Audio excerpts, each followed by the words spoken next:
this very specific report, this is my best esports memory. I still feel a little bit of this adrenaline, you know, in me when I see like such a big report. Yeah, I have imposter syndrome sometimes. The league could be damaging because Seal was still contracted with Team Heretics and still being paid by Team Heretics and working with another team at the same time. And Heretics was threatening him legally. Yeah, I can't believe the Sam Matthews did that. Maybe G2 didn't know, Fnatic didn't know, but I knew that Hansama, his choice would be G2.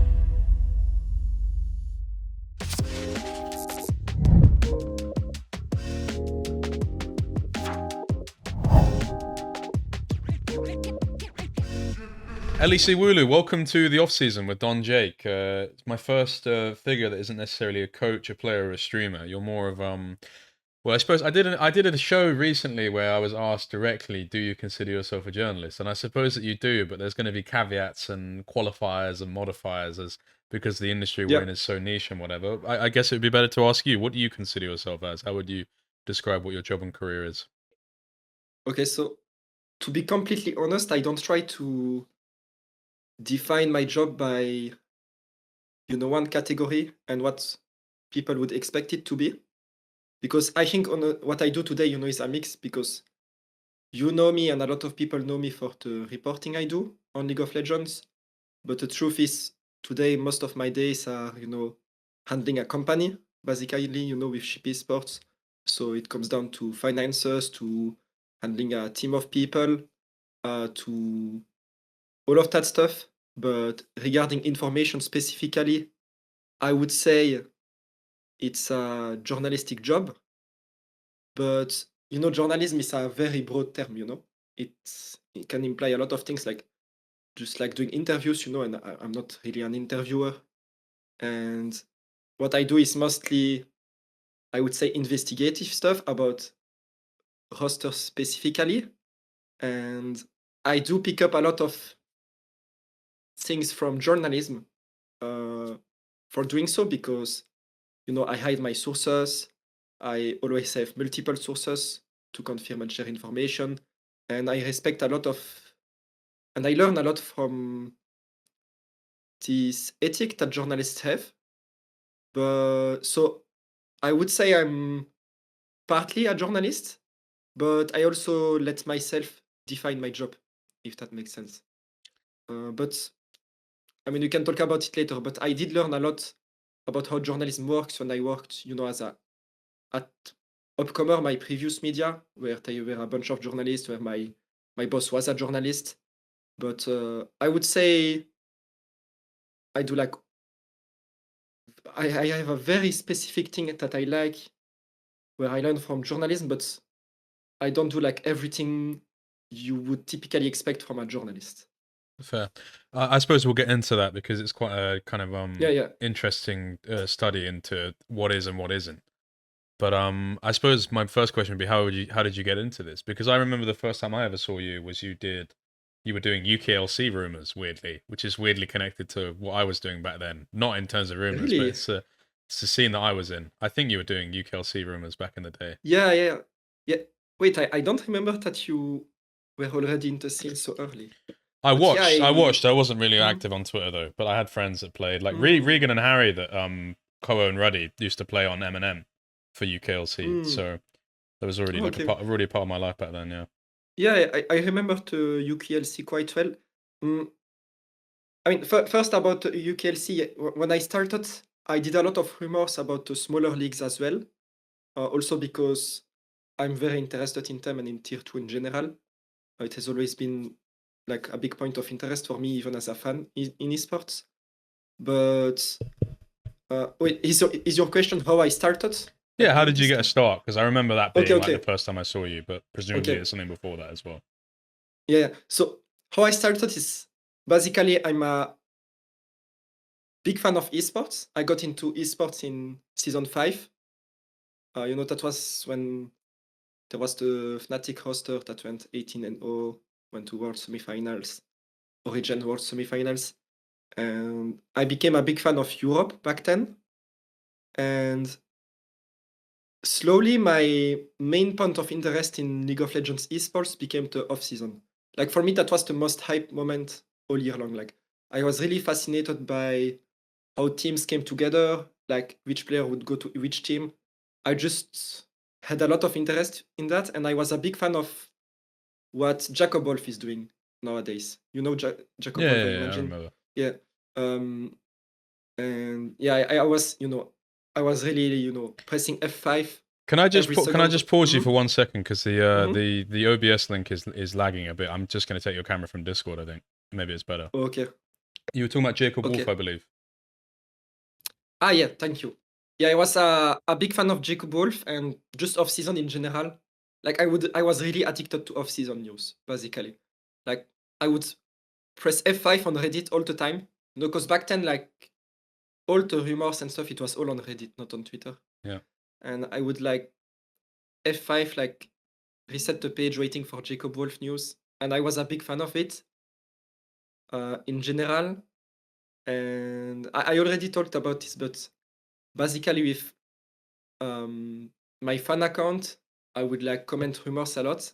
And I would even like share, discuss some rumors that I would guess myself, by because I was so invested in it and that I would watch like any type of content around it, and I kinda would guess info this way. It was not a journalistic job at all or anything like that. And the Reddit mods, I think it's still today in the subreddit rules. Yeah, you are not allowed to share rumors on the League of Legends subreddit. So I kept doing this and I basically got banned. And then I made a Twitter account so I can discuss rumors myself. But I was just like sharing random stuff I know. I had no source on it, or like just a random source. And yeah, that's kind of how I got into it, because I just made a Twitter account and then I shared like a few rumors, and then half of them became true. So some people started following me, and because people followed me, I could talk to more people, and then I started sharing more information, and I had more following. Then I got some better contacts, and yeah, that's kind of how I got into it. But it was How much did you like Mhm, know about journalism or just in general, like what you were getting into? Because obviously what you're talking about is like it comes from like an organic interest. Somewhat mhm, similar to me in the sense that like when I started doing interviews, I didn't have like formal training or like working mhm, any sort of like industry in regards to, mhm. interviews or journalism, but I kind of like knew stuff about how it works and like I watched interviewers and like I had a passion for it. And it sounds like you had a passion for the off season, but Yeah. how much did you like know about like journalism and like the industry and how these things work, or were you just diving in with like not a lot of knowledge? Mm, I don't know if this is off topic, but I had a little bit of interest in journalism, in the sense how to figure out if an information is right or not, which may be a bit weird to hear it here, because back then I was not reliable. I was just sharing rumors. But to answer your question, my interest was only in sports. Like when I started the account, I was never expecting it to become my job. Hmm. And I had no specific interest in like being an esports journalist or anything like that. My ambition was not to become a journalist. My ambition deep down was to just talk about esports and maybe do something with it. But it was not my hope, to be honest. Like I just wanted to share my passion. Like it's more to esports stuff that attracted me rather than anything journalistic. Yeah, that's fair. And what was Mhm. some of the like for you back then? Like, what can you remember? Like, what some of your favorite memories were from off seasons? Like, what were like the biggest? Because like for me, I remember like Double throwing the jersey in the trash, for example. This was a big one, right? What were Mhm. like some like core off season stuff that like made you want to get into it? Like before I got into it, Yeah, sure. um, okay, I will say this one because I still have fond memories of it. But when Jacob Wolf dropped the bomb of G2, you know, swapping perks into ADC Yeah. to 10 get caps from Fnatic. Some people, when they remember their best esports memory, it will be, I don't know, like Faker lifting the World's Trophy and the LEC highlights, or like XPK, backdooring. For me, like the this very specific report, this is my best esports memory. Like it was just mind blowing to me. I thought it was super smart. I never expected it, and I was really like curious about how Jacob Wolf got this information. I found this mind blowing back then. Did you ever find out how he did, or like is that still something you wonder to this day? Okay, so I did find out like how he works and why he can get information, how he got information, why he can share it, and I found out by getting kinda into his position myself, like who some of his sources were, because like sometimes I've had like team CEOs messaging me and they were like, "Oh hey, I used to source Jacob Wolf. If you want, we can talk." But like how he got this one report specifically, I don't know, and I will probably never know, and I don't like seek to know it. Yeah. But I have some elements because I know some of the people he used to talk with, because those same people they told me that they did. But yeah, how exactly, which 4 or 5 sources he had in which order, like I will never know. But No, for sure. I suppose my question would be in regards to, it's interesting, and in discriminating and evaluating the memory, it can say a lot about like what you personally find interesting, reveals a lot about you. But it's like it's a very telling thing that your favorite esports memory is that leak, for example, or that story, and hearing it in comparison to other people whose favorite memory, like you said, would be like more tied to a play or a moment. What is it about? I guess a principal question I'd like to ask is, do you think your reaction would be different if you would like if that story had come out as an announcement from like G2 maybe like a month later as an official thing? Is part of the excitement like, oh my god, we're learning this early, this is secret, this is like coming out, like this is like a leak, a rumor, I guess it would be different for a lot of people, because I agree. Like one downside of what I do is sometimes, maybe we'll talk about it later. Like it can like ruin the announcement of a team. A surprise, but, or yeah, like, it's a surprise, exactly. But for me as a fan, and I told really for me specifically, I loved the fact that it came from a reporter, because when it's a reporter saying it, you always have this, even if it's 1%, you always have this doubt in yourself that, oh, it's not official yet, so you think it's true, but it's not official yet. So I still feel a little bit of this adrenaline, in me when I see like such a big report, because I I mean, I know Jacob Wolf was reliable, but it still feels like a leak, like a report. And what blew my mind, as I said, in this moment was not just the information, it's the fact that someone could know it. That was also part of the surprise for me, and why it's so fond in my memory.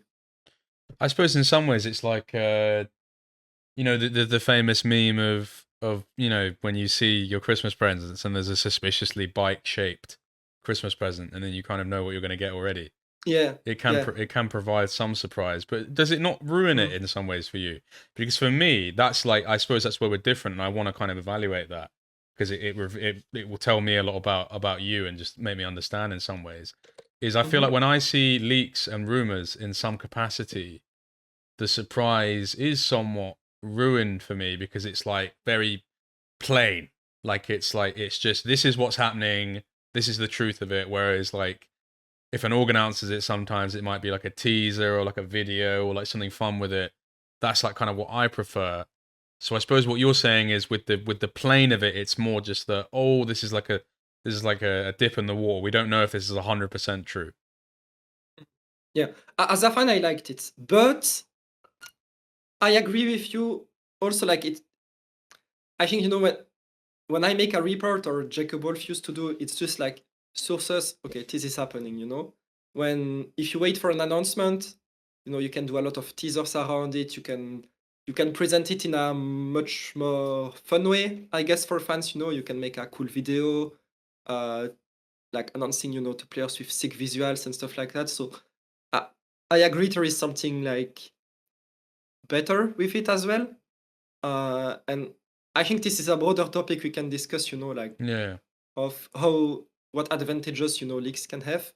But I agree with your point that it can ruin a little bit of the surprise, like the excitement you can feel during an announcement.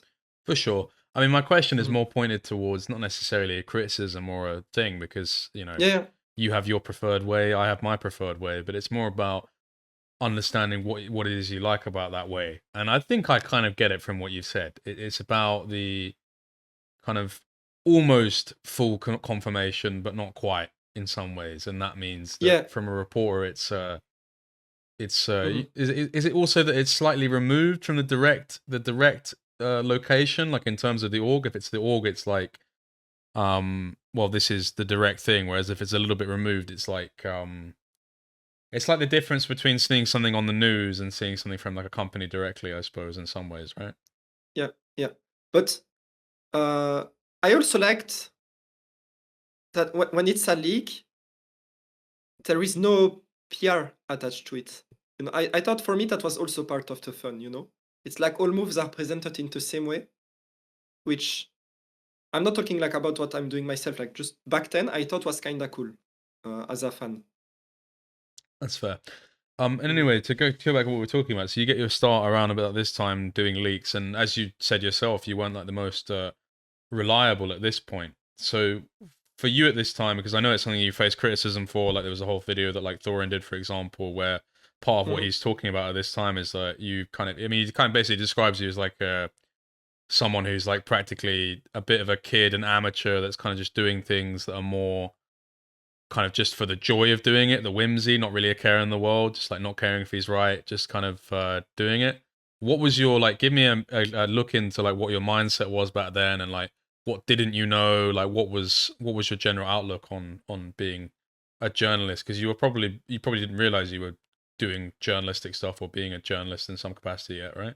Uh, Honestly, I think I wasn't because I had no good sources and my objective was very different to than a journalist. Like today, my everything shifted. We'll talk about it later. But uh, one thing that was true back then and is still true today.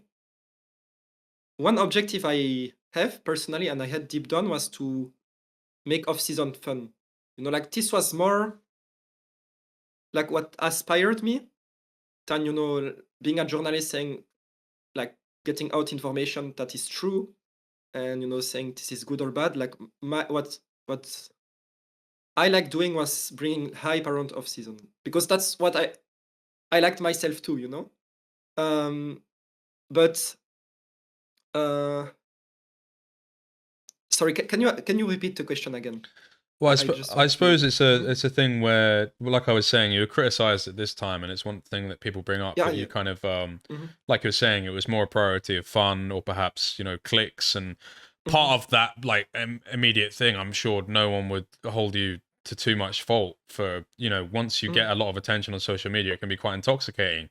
Likes, Mhm. followers, dopamine, all of this kind of stuff, right? Like I know personally that I've never been under the same burden of like actually people having to ever believe what I tweet because I tweet very silly stuff a lot of the time. But Yeah. a lot of what I tweet is like, if you get 1,000 likes, it's a dopamine thing. So I'd imagine back then it was like a thing where a lot of what you were doing is like intoxicating and like, oh wow, like people are paying attention to this. This is really cool. And it is making things fun. It's beneficial for the purpose of making things fun, but it's also beneficial for people are paying attention to what I do and they value what I do for my career. Mhm. What was Yeah. that I journey mean, like? there is definitely some of it, but when I started, and uh, since you mentioned the Turing video, a lot of the tweets, he showed in his video, they really date back from early 2019, which is when I started, and I had like I'm not exaggerating. I had like 50, 100 followers. Like I was a complete random, and I was not like a journalistic account or even aspiring to be a journalist or the next Jacob Wolf. I was just like today you have like many random KC fans, you know, they say, oh, I think this player will go to KC or this player will go to KC. I don't know if you see it on your timeline as well, but I was just one of those fans, you know, I was just saying, oh, this will happen, or it was not journalistic at all. Like I was just like trying to guess which player is going to which team, and I was not pretending to be for it to be anything more, you know. But eventually, some of what I said ended up being true, and I was just doing it for fun, like nothing else, and to discuss, and like it was just my passion. And yeah, obviously there is this point where it's true. Some people following me, you get the dopamine, you tweet more stuff, you get more followers. Then I tweet again. I start talking with like the friends of a friend of a pro player, a friend of a coach, or someone that maybe was lying to me about knowing someone, or you know, just I get more contacts, but they're not really good either, you know. But my information does, you know, from like maybe having half of them wrong, I get like 20% of them wrong, you know, and then I get more information right, and more people follow me, and obviously you get some dopamine of it. But Yeah. I also honestly I didn't realize that back then. I'm really talking like 2019, maybe 2020. Like I didn't realize the impact my tweets could have. And I didn't really maybe care either, because my mind was always like, there is no way this can have impact, you know. Like this changed also a little bit, but before working in esports, I thought like all teams were like mega professional masterminds. They know what they are doing, and they will never like let Twitter influence on decision, you know. I changed my mind a little bit about this, but this is how I thought back then. Yeah. But yeah, I just mostly did it for fun, and obviously, I guess when people start following you and commenting, you know, it was fun. But I also liked, you know, talking about what I enjoy with people, so that was really cool. Yeah. And yeah, then I got, like at some point, I got to like 10,000 followers, and then I tweet something random, and then turns out it's like not completely correct, and then people start flaming me, like, you know, like, this is not true, be more responsible, I don't know, like they start So would you say, because being that was actually going to be my Mhm, question, is because you're mhm, kind of, when you're existing in this 100 follower up towards 10k, it's kind of like you mhm. are having fun, and you know, part of it Yeah. is, you know, to restore fun in the off season, as you put it, or part of it is, oh wow, that Mhm. people are taking interest in this, people are taking interest in me. At what point was that kind of, that whimsy kind of broken? Is it at that 10k follower mark? Like, is that what you're talking about, where it's like, oh wow, Mm, I'm in a lot deeper than I thought I was. I have responsibility. This is like serious, and I maybe didn't realize how serious it was. Is that when you realized that it mm, was like a serious thing? I guess, yeah, I had one moment I was going to describe where I realized it a little bit, but to answer your question, overall, it's been a learning process over time. Like there is not one day where I shifted completely. There are really multiple steps that I guess changed me or changed the way I do things. And even today, I am still learning, you know. But I guess at 10K or something like that, you know, I had a big information. It was not very true. People flame me. And when you get 10K followers, that's the moment where, you know, there is, if one person tells you, oh, this is not true, you are saying bullshit, you know, then you have fans or other esports people like that will like that will criticize you, you know, because of it, because you said something wrong, you know, and that's okay. But the first time this happens, where multiple people, you know, they spread negativity towards you, and you know, I was just having fun, you know, trying to share off-season stuff, and you know, when suddenly you have multiple people flaming you, like I was a bit affected by it, you know. I'm like, what's happening, you know, why are people hating on me? Like, you know, I'm just like tweeting s- stuff about hosters, like, and now I say it, you know, almost with a laugh, but back then I was really like kind of depressed, you know, like why are so many people flaming me? Like, you know, so many times I just wanted to delete my account. I never did it or never said it or never did anything close, but like really you know, I never really cared, you know, about online, about like if one person flames you, on Reddit, like I share a rumor and someone is like, fuck you, this is wrong, and then I say fuck you back, and but when like the entire community, not like a lot of people flame you, like it affected me, and then I realized, actually there's a lot of people that read my tweets, and at first it took me some time to realize it, but I think this is true for anyone, or any job you have, or any influencer, but when you start having a following, what you say, you have some responsibility in what you say, because no matter your objective, your job, you have some influence, I guess. So you need to be more careful of what you say. But until like the 10,000, 20,000 follower mark, I did not realize that, Like in my mind, I'm like a complete random. And even today, I don't feel like someone special or anything like that. And in general, I'm very humble. And this comes with the fact that even at 10, 20,000, like I wouldn't necessarily think that what I say can have impact, because in my mind, I'm just a random fan like anybody, and fans, they say bullshit all the time. So I guess when I got this backlash a little bit, I started realizing, okay, I need to be more careful with it. Cool. I have With I what I think say. I think Mhm. I think like about 3 questions that I need to remember Mhm. as I ask them. But my first question would be based on what you've just said. It's an interesting question for me because you said when you were receiving all this harassment for getting shit wrong, you felt really bad. And I think no matter what I think about getting information wrong or like maybe just guessing, I don't agree with it obviously, but I understand that you were like green to the industry, and I understand that any level of harassment is going to make people feel like shit. I feel like Mhm. shit when I've done things that are wrong and I get flamed for it. Like it's a human thing, especially with the level of harassment and the lack of kindness that can be shown there. So I'm empathetic towards that.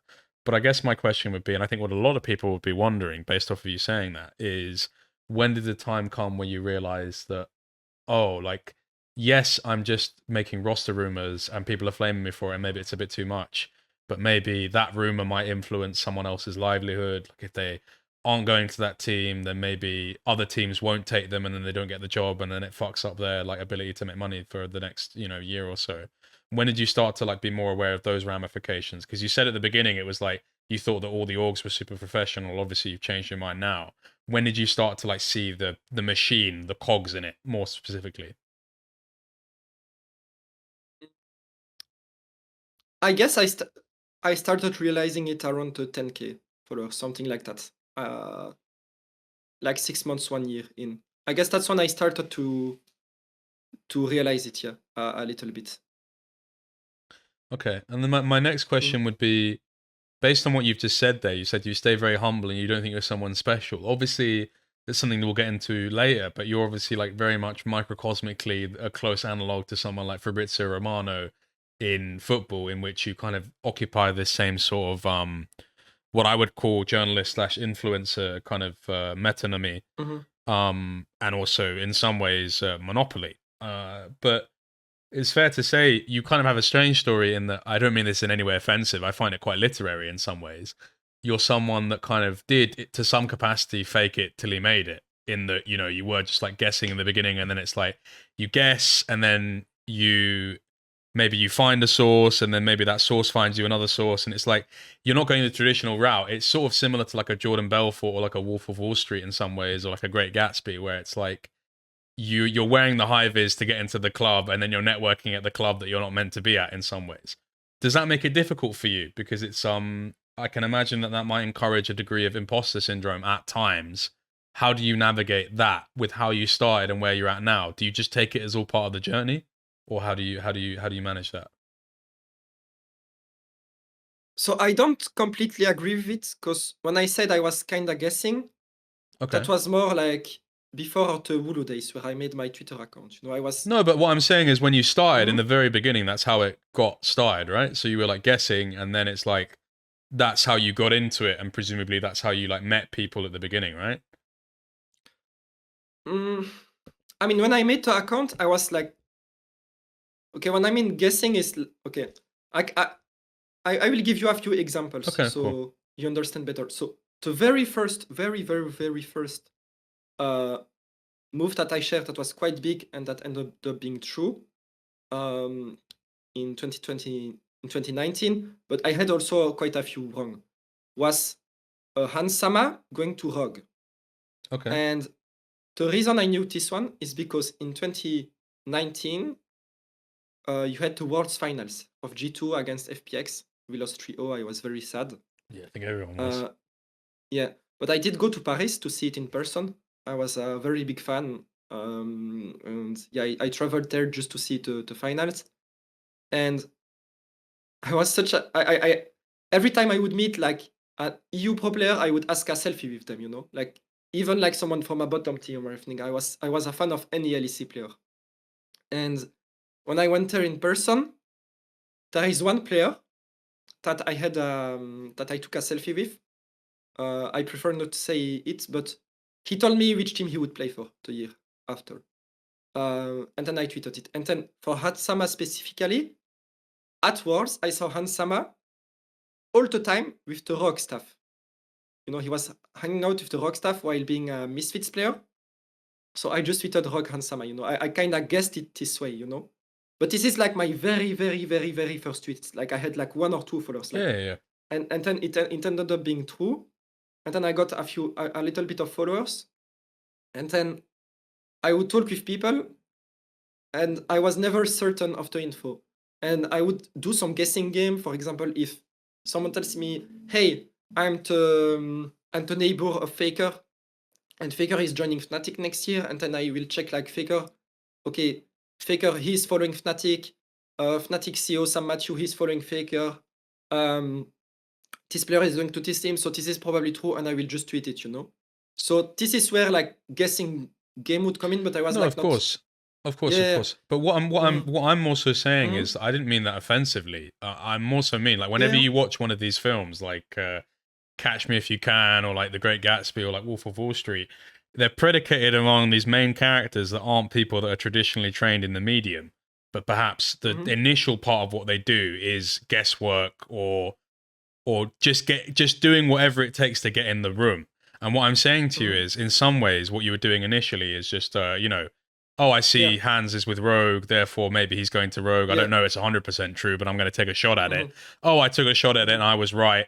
More people believe me now, therefore it's easier to get other information because, you know, that's just how it works, right? Like, as you're saying, as you go up, more and more people want to tell you stuff. And my question was, with the nature of that and that being the way that you got in, as opposed to like a traditional way, does it make it difficult? And do you ever struggle with like imposter syndrome? Because it's like when you look at some people that maybe climb their way to the top because they did like a PhD in journalism from like, I don't know, like a really good university, or they worked at like a publisher like the New York Times for years. Like, do you ever feel like, oh, I'm just a guy in his bedroom that just guessed things at the beginning? And I might have learned a lot from journalists as I went, but does it ever like bother you that you never had that traditional training and like you kind of did in some ways? I hesitate to use the phrase fake it till you make it, but I don't mean that offensively. Do you understand my question? Yeah, I understand it. And yeah, I have imposter syndrome sometimes, but with different stuff, not this one specifically. Okay. About like how I got into it. I'm just answering honestly, and I don't. Yeah, no, that's fine. That's good. I see where you're coming from, and I think it's a good question. But I'm answering honestly. I don't have it with like how I made it, I guess, because Sure. I never, you know, claimed to hold the truth, you know, and I think it's fine to, you know, share rumors, which is basically what I was doing, as long as I claim for them to be rumors.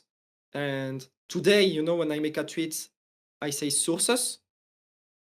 And back then, after, you know, I got some criticism actually. So maybe I started doing every tweet with rumors. You know, if you have some people watching us that used to be in the early days of Wooloo, I would like start all my tweets with rumor, you know, and that was the reason. Like I was not always certain.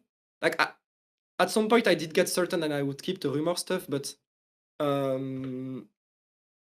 I guess that's not why sometimes I have like imposter syndrome, because I think I was just like again a random fan sharing rumors and claiming that they are rumors, and as many fans do, and I was not expecting to get in this position.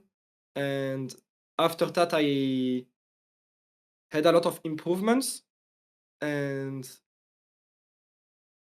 many ways in which I changed how I work. So I have a lot of regrets and I made a lot of mistakes, but I wouldn't say like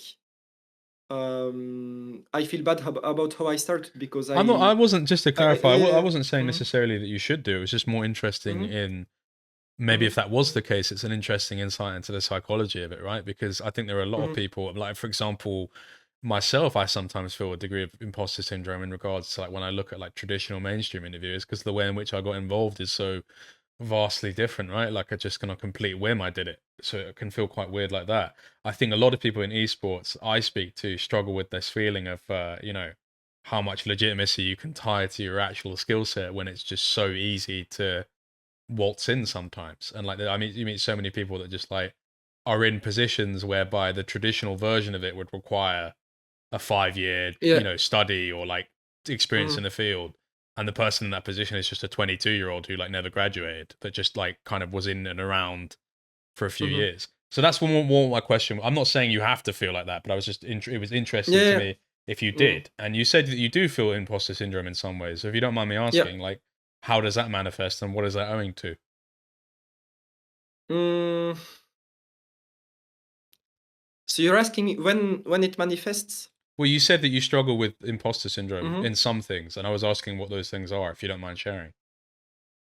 Honestly, a lot of things in life, but that's mainly comes from the fact that I'm not like okay. This is also something that's improved actually, but I'm not like a confident person. Hmm. Like it's the same reason why on Wooloo I started, as anonymous account and stuff like that. I'm just like not someone that is confident, and I tend to second guess a ton what I do, and I like to think a lot about stuff I do, and I'm a lot critical with myself.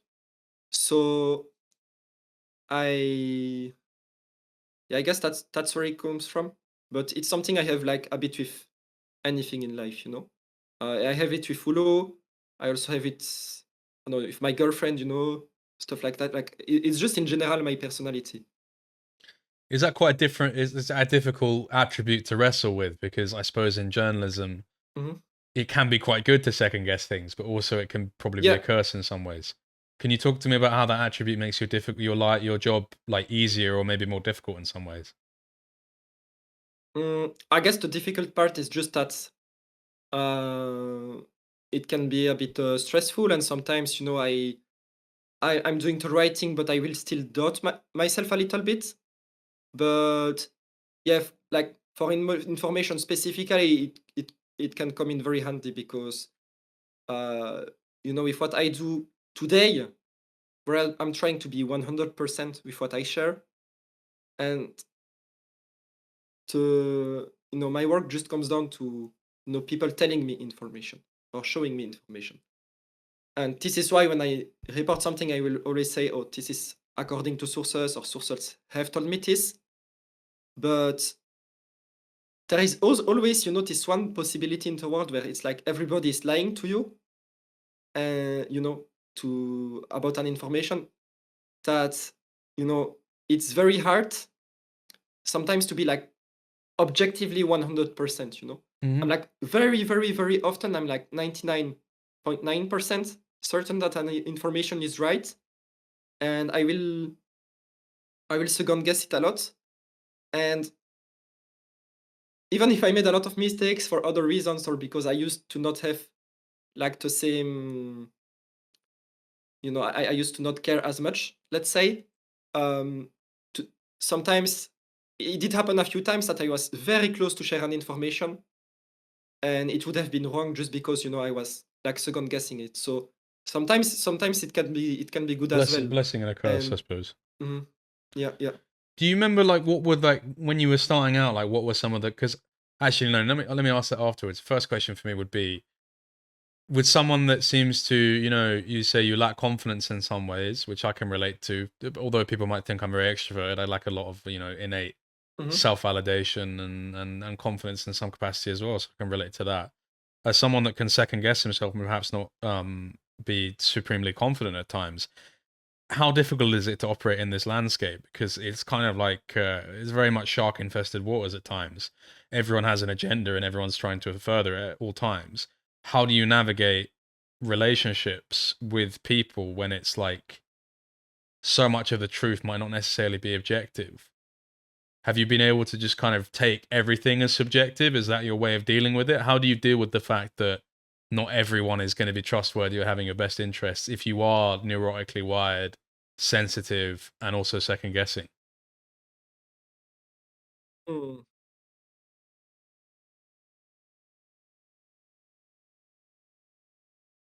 But I guess it helps me navigate because people in this industry are not always honest, and sometimes I even feel bad for it because sometimes people are nice to me. They give me like, and I'm sorry if this doesn't answer your question, but No, sometimes we people can give me circle back if it information. doesn't. Right?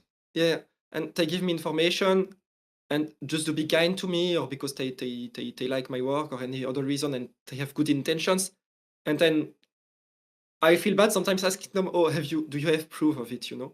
Like sometimes the fact I second guess, like I have to be a bit insisting to be certain of my info, even though like I'm supposed to trust a person. But in a way, it helps. Um, I'm sorry. Do you mind if I go to the toilet very Do your quickly? thing. Is Do your that thing. okay? No, do your thing. Okay. I come back very quickly. No, no Sorry, worries. I'm sorry. Bro, take your time. Take your time. I'm very sorry for Please interrupting you. don't apologize. I've even taken a bathroom break at one point, so Okay.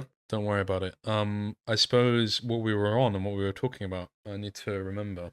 I can't quite remember. Do you remember what you were talking about? Mm, Does anyone remember? Anyone in chat? This is the benefit of having so many people watching. yeah. Um, Oh, you were talking about relationships with other people and people giving you information and having oh yeah. to not intimidate, like discriminate and look into it more so, even if they feel like people are being nice.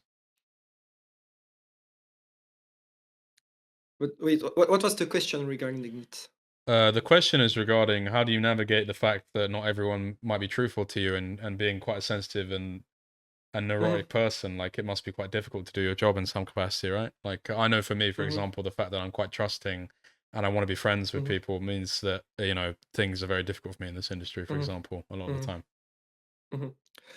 Yeah, actually, it may sound a bit contradictory, but even if I second guess myself a lot, I also have this tendency to trust people a lot, and sometimes too much.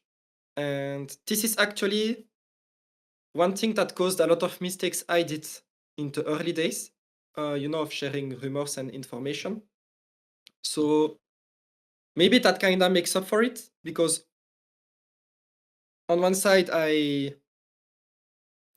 actually it's mostly myself that I doubt a lot, because I want to be certain of the information I have.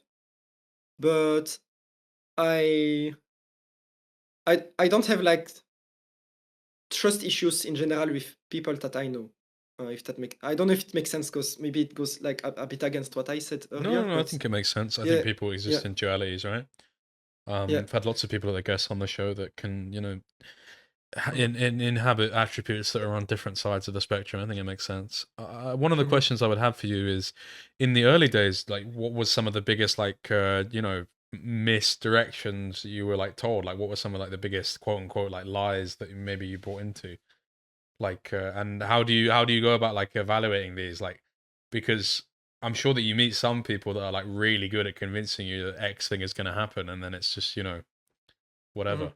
What do you do then? Yeah, yeah. I mean, it happened a lot at the beginning because, as we said, I just learned, by doing my thing. I never had someone teach me, so I made a lot of mistakes, and you know, at 10,000 followers, you know, to go back, you know, I spawned random rumors, people flame me. Then I'm like, okay, now I need to double check my info. You know, I need to have good sources. And then, you know, 2-3 months later, I have an agent messaging me. He's telling me, okay, this player is going to this team. I just had a call with the player. He confirmed the information. And I'm like, okay, then it must be true, you know, I'm a bit naive. And then I tweet it, and then turns out it was not true, you know, and then people flame me again, and I'm like, oh, sorry, because I'm not confident. And then, you know, I just learn and move on. And then a big one I still remember is it actually happened. I already had to account for 1 or 2 years. I had quite a following. And one day, a CEO of an LEC team messaged me, and turns out later he wanted to have information about another team because it could help him with a deal, but I did not know about. And a CEO messages me of an LEC team, and he starts talking a little bit with me, and he tells me, "Oh, this player has signed to my team. It's a done deal."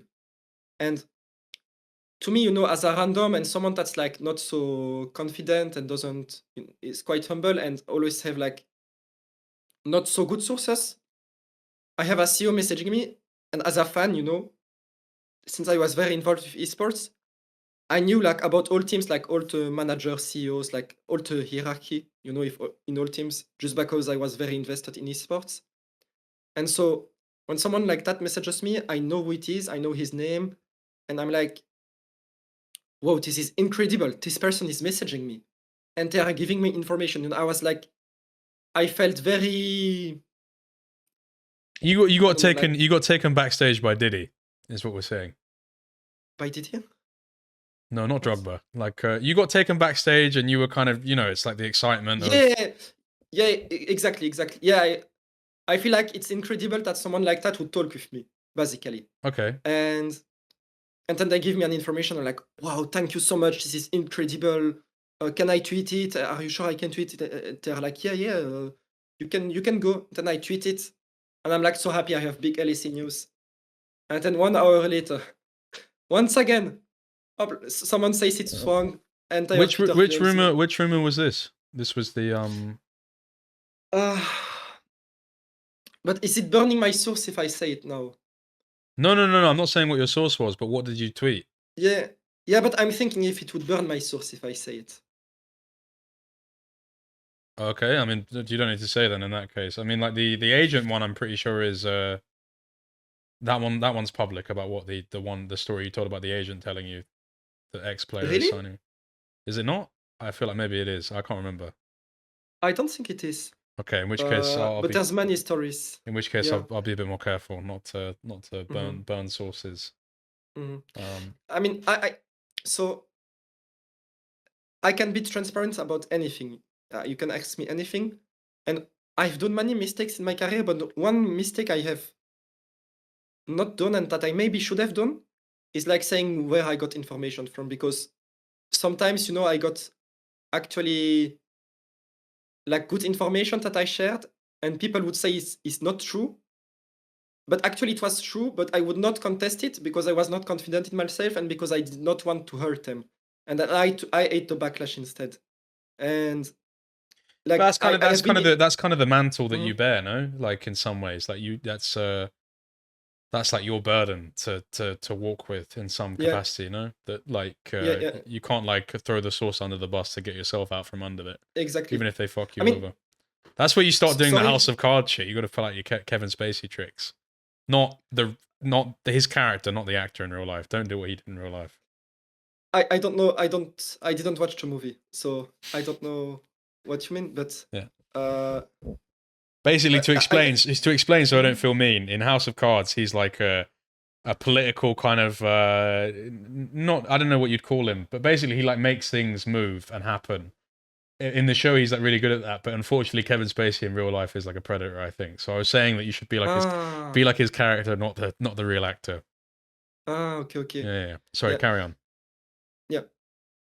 Again, maybe I go off topic here, but I have a good example about like where something is maybe we should talk about it later. I don't know, but I have many examples where We can go ahead. okay, There's no yeah, rush. okay. So, and I can talk about this one because I had consent Sure. to talk about it. But maybe you remember, or some people remember, 2 years ago, I said Seal from Heretics, the head coach, he's going to VKS in Brazil. Mm-hmm. And I mentioned with it Tukui and Smiley, mid laner and ADC. Yeah.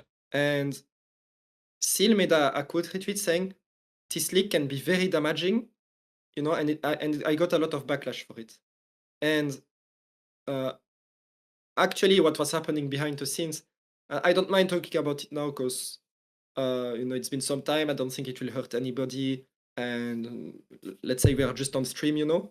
But like, the league could be damaging because Seal was still contracted with Team Heretics and still being paid by Team Heretics and working with another team at the same time.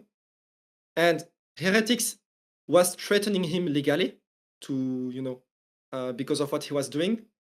And when I had this information about Seal going to Brazil, I messaged him and I told him, hey, I have this information. I want to share it because even if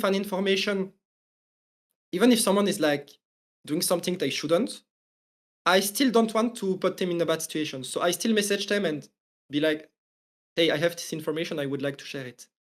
And Seal told me I can share it and that I'm allowed to talk about it, basically. That we talked about it. And then I shared this information. And Seal was like, okay, this is not true publicly. But actually it was true, but he had to deny it because then Team Heretics would be annoying with him, you know? So because I don't want to cause trouble, I just eat it up. I eat the criticism. But in reality, I think my report was right today. And I just take the backlash with it. And maybe it was not a good reaction to have. And I think probably a good journalist would say, okay, no, this is actually true. My report is good. But maybe this comes with the lack of confidence, you know, I had. But this is one scenario where, you know, you just eat it up, you know. Like, because I had a lot of wrong reports. That Just to clarify, you tell Seal, hey, I know this information. I'm going to post it. He said, sure, go ahead. Did you get the inclination that he was going to deny it publicly, or were you surprised by the fact that he then denied it publicly? Yeah, I was surprised by it. And the moment he declined it publicly, he instantly called me and tried to explain me why he did. Okay. But yeah, but just I got a bit off topic to explain. Yeah, no, that's fine. There are situations where I got something right, but it was denied publicly. But there was also the opposite where I go back to, you know, I had a CEO tell me an information that was I can't believe I can't believe that Sam Matthews did that. I will not comment who it is, but I'm joking. And then actually it was wrong and it's my responsibility. I made big mistakes. But yeah, I put this tweet out, and then once again, you know, people are like, someone denies it publicly. And once again, you know, people on Twitter, oh, this is fake, Wooloo, learn to check your sources and everything. And they were right, you know, because I guess naively tweeted what someone told me. And I thought I was doing my job because I had a good source on it, you know, like the CEO of a team. That's a S-tier source, you know, like that's a really good source. But I guess that's why I say, like, I didn't have like one moment where I learned to be better. It's like multiple steps, because I had this step where it's like, Sure. oh, I need to be careful with my information. And this was the one where it's like, okay, actually I can have good sources, but it's not enough. I need to check with both sides of a deal, you know, if something is good, because since I got a following and my information can have impact, some people will try to use it at their advantage, especially, you know, 5 years ago, where deals are talked, you know, in millions, when there is so much money. One information can change, you know, the price by a few hundred thousands. the impact is so big that, you know, I need to check the information with both sides. So that was one more step, and I had a few more steps after, where it's like, okay, yeah, What I do you cannot what do you trust. think the most amount of money that you've indirectly led to increase on a price tag is? If you had to guess. Maybe it's an It impossible would question, but okay, yeah, it's not an information I have, but if I had to guess, I would say like 300,000, 200,000, maybe something like that. I'm just guessing. I know one move, and I was not aware of it because I've made mistakes, but I've never like purposefully shared an information to change the price of a player. It was more me being naive, you know, believing what someone tells me, right? But I know a few cases where I did have an impact on the price of a player, like without knowing. It's just people told me afterwards. and how does that work? Like, give us an idea of like how do you increase the price, because that makes it sound like a conscious thing, and you're claiming that it's not. But how did what you did lead to the price being increased, just so people can understand? Okay, I have one example I can talk about. Sure. I think it was 3 years ago. So it was the year where Hansama joined G2. Okay. And this is actually an example of my information was, I'm not sure how, maybe it depends on how I worded it, I don't remember, but I shared that Hansama was joining G2, and I think I never talked about it, but I shared that Hansama was joining G2 too early. When I shared it, Fnatic was still an option. But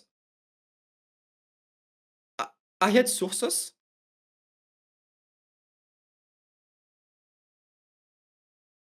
I can't go much deeper than that, but I had sources that made it so I knew Hansama would choose G2. Okay. Like, maybe G2 didn't know, Fnatic didn't know, but I knew that Hansama, his choice would be G2, if that makes sense. Okay. And today I know his agent was trying to negotiate with both teams to have the best salary to G2. But this is not something I knew. And basically, G2 Hansama, I knew the player was going to choose G2, and I have other sources telling me, yeah, he will go to G2, you can tweet it. And I tweet G2 Hansama. And the thing is, Hansama still had a talk with Fnatic, but he was not going to join Fnatic. Fnatic increased the price a little bit, then he went back to G2. And G2 did not increase the price because they, you know, with all the hype on social media and, you know, knowing, I guess, the intention of Hansama as well, they were like, okay, no, this is we don't change the price, you know. And I cannot be 100% sure of it, but I think maybe if I didn't tweet it, maybe G2 would have negotiated, would have accepted a higher price. But this is one situation where I think I maybe had an impact. So my question would be based on that is, what comes first in regards to that relationship of power? Is it you influence the price maybe once or twice by doing this, and then orgs realize, oh wow, this guy we need to give credence and power to because he can shift the weight of a deal by 100,000, 200,000. That's a lot of money to shift. Or is it the other way around, where what comes first? Is it you giving the situation power, or is the power giving you, or is the situation giving you power? I don't get your question. So in regards to that, like, when you moved the price potentially on the G2 deal, or potentially it happened before, is that the first time you realized that you could do that? Or do you think that organizations were aware of your power to do that and therefore were using you? Like, who is like the driving force in that relationship of power? No, I think I'm not saying it's the orcs, but I think people who gave me information, they knew they were the driving force and they knew how, because I never purposefully change the price of a player or try to impact Of a team course, purposefully. But does that not strike a danger in some ways, in some capacities? Obviously, it's different now. The way I see your influence now is different, but at least back then it was more potentially the case that you were a pawn as opposed to like a major moving piece on the chessboard, in that you're quite easily moved around. It's like, oh, we could use this guy's platform to leak rumors. You've got CEOs coming to you and giving you X information. Potentially, you've got agents using you to drive prices and stuff like this. Do you feel as if in some ways you're still a pawn to some capacity and that's the trade-off of having information? Or would you say that you've managed to make it to the end of the chessboard, proverbially, and queen yourself? Wait, what's a pawn? I don't get. But you never played chess, full- like in pawn? Not a pornography. pawn. Okay. Yeah. I'm sorry. Yeah. Yeah, no worries. Okay. Yeah, I get. Okay. Yeah. Okay. Ah. Okay. I honestly I don't know if this answers your question. But If it doesn't, we can circle back to it. Just go ahead. Okay. Yeah. If it doesn't, just ask me. But Yeah. I guess I could have taken a route where it's like I try to have an impact on deals, but for me it was a mistake, and the route I decided to take is to avoid any situation like this. And basically, the information I share, it can mostly impact stuff if it's fake information. That's why I think fake information is bad, and why I try to avoid it is because generally, if what you say is true, yes, it can spoil an announcement.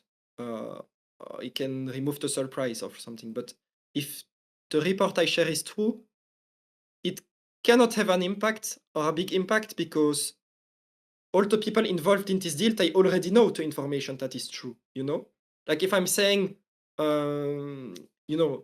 Faker has a verbal agreement with Fnatic, Faker, he knows it, Fnatic, they know it, and what will it change, right? Or even if I was to say, oh, Faker is in advanced negotiations with Fnatic, Faker, he knows it, Fnatic, they know it, and it will not really change anything. But if I say, if I share a situation that is different than it actually is, then I think it can have an impact. And I guess in my early days, it happened because I did not have. I was a bit naive. I did not have the experience I have today, and I also did not have the sources to check my information. So and this actually happened a lot of times in the past few years. But today, if an agent comes to me and is like, "Okay, this player is Wooloo, I need you to report that this player has an offer from this team to try to increase the price," I can just ask the player or the team instantly, and they would tell me, no, it's fake, So today, people don't even try this with me anymore because they know, I won't fall into it. So I don't know if this is your questions, but in that sense,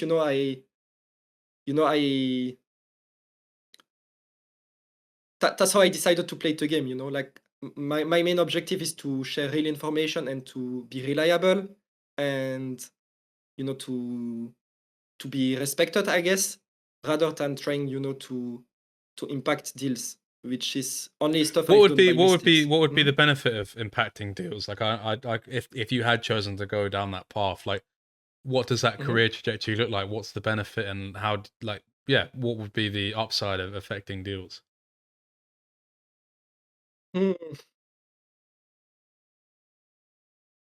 Because you made it sound like it was an option, like maybe some other people would do that. Okay.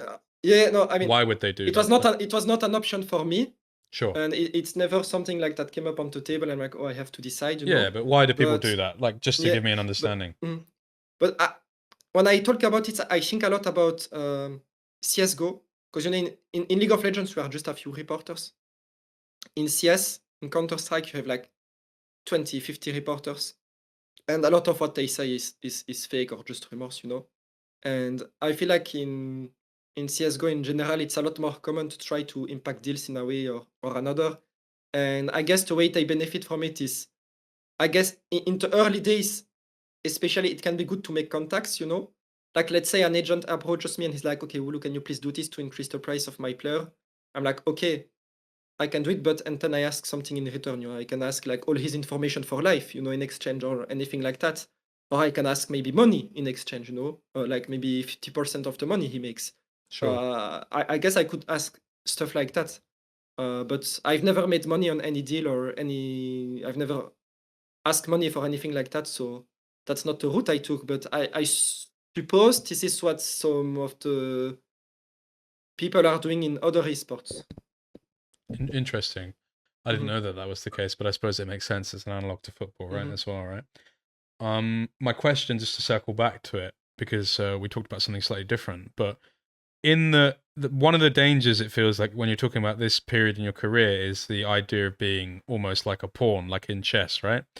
In that you're very easily moved around by the fact of X CEO wants this information put out there, or X agent wants this report to come out, and maybe that will end up in influencing the price, although you might not know about it. Or X player wants to know what team he can go to, whatever. It's very easy for the role and exchange of power for you to be utilized as a pawn in the game in exchange for access and power. And my question was, have you at this stage in your career been able to move to the end of the board with the pawn and upgrade into a queen and then command more influence? How much are you being utilized as a pawn in general? Okay, no, I get your question now. Yeah. I'm sorry, I did not understand. No, it's fine. Definitely at some points during the early Wooloo days, without realizing I was sometimes used as a pawn. But yeah, as I said, and I guess I can answer it like honestly today.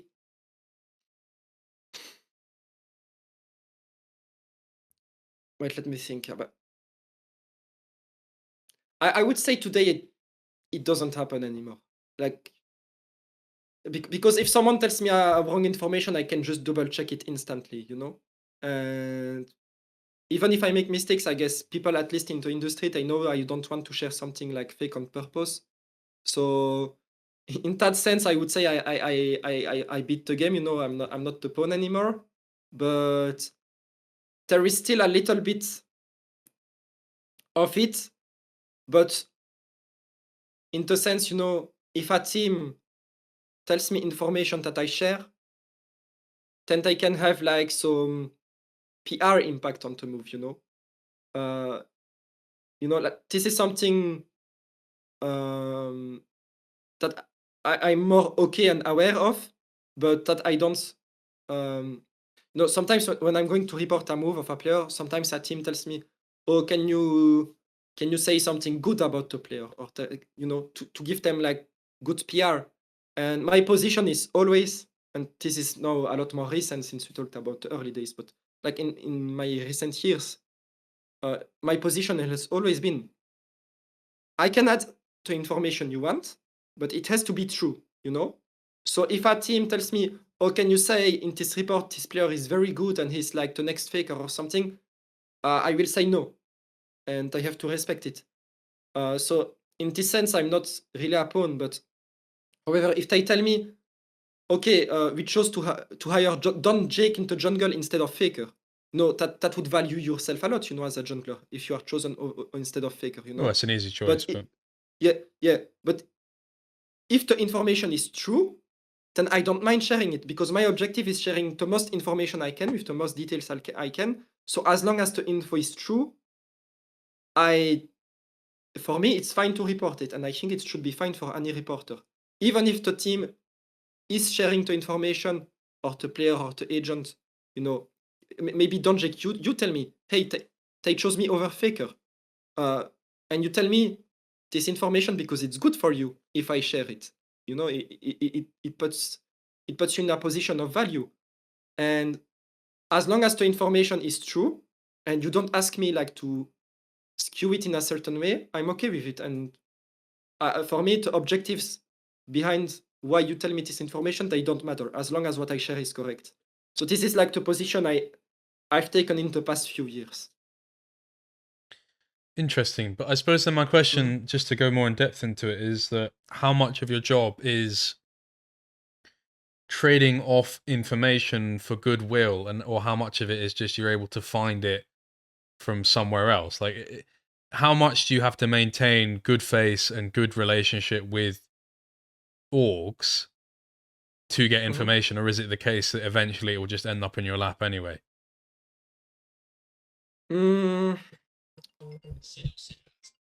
I guess today I have most of my information simply because okay, I will go a little bit off topic again, but No worries. you know, at the beginning of Wooloo, I used to be like in competition a little bit against Jacob Wolf, but he slowly retreated of esports. And then there is Anonymotum that came up, Alejandro. You've seen maybe some of his leaks. And then I needed to beat him, you know. I was in competition against him. And the reason I talk about it is because of it, the difficulty of my job, and since then it has not been to find information, because once you have the contacts, and I don't mean to flex in any way, but once you have the contacts, finding information is not very difficult. What's very difficult is having the information minute one, you know, like the moment it's done. This is the difficult part. So my job has shifted a lot from like trying to ask people, hey, can you tell me where this player is going, to like following the off-season actively, you know, like knowing day by day what's happening with each player and which team. And today, because I followed off-season so closely, the reason why people talk with me like 99% of the time is just because it's so much of an advantage to talk with me or another leaker during the off-season, because it can help you know what's going on to make better choices, you know? Like, it can be as simple, and I think that's completely fine, you know? I don't think that's like manipulating the market. I even think this is good. Like, it can be a top laner messaging me, hey, Wooloo, I don't have a team for next year. Do you know which team needs a top laner? And like, yeah, this team needs a top laner. This team is talking with this top laner, but you should still try to talk with them, you know? Or it can be a team, hey, fuck, I lost my first option. Wooloo, do you know which jungler is still available? Like, oh yeah, this jungler, his first option just fell down. You can try to talk with him, you know? Or it can be a team telling me, hey, do you know how I can contact this player? And then I message the player, hey, this team wants to contact you. My question would be, and I think people would be confused by this as well, so I have to present the question to you. You say that because you're acting as this sort of like central node and hub, like kind of a central computing system for all information. How do you feel that doesn't manipulate the market? Because to take it back to the chess analogy, it's almost as if you're a chess engine that presents all moves to both players. And although it might enable them to make the best theoretical possible moves, it does manipulate the nature of the game or the market.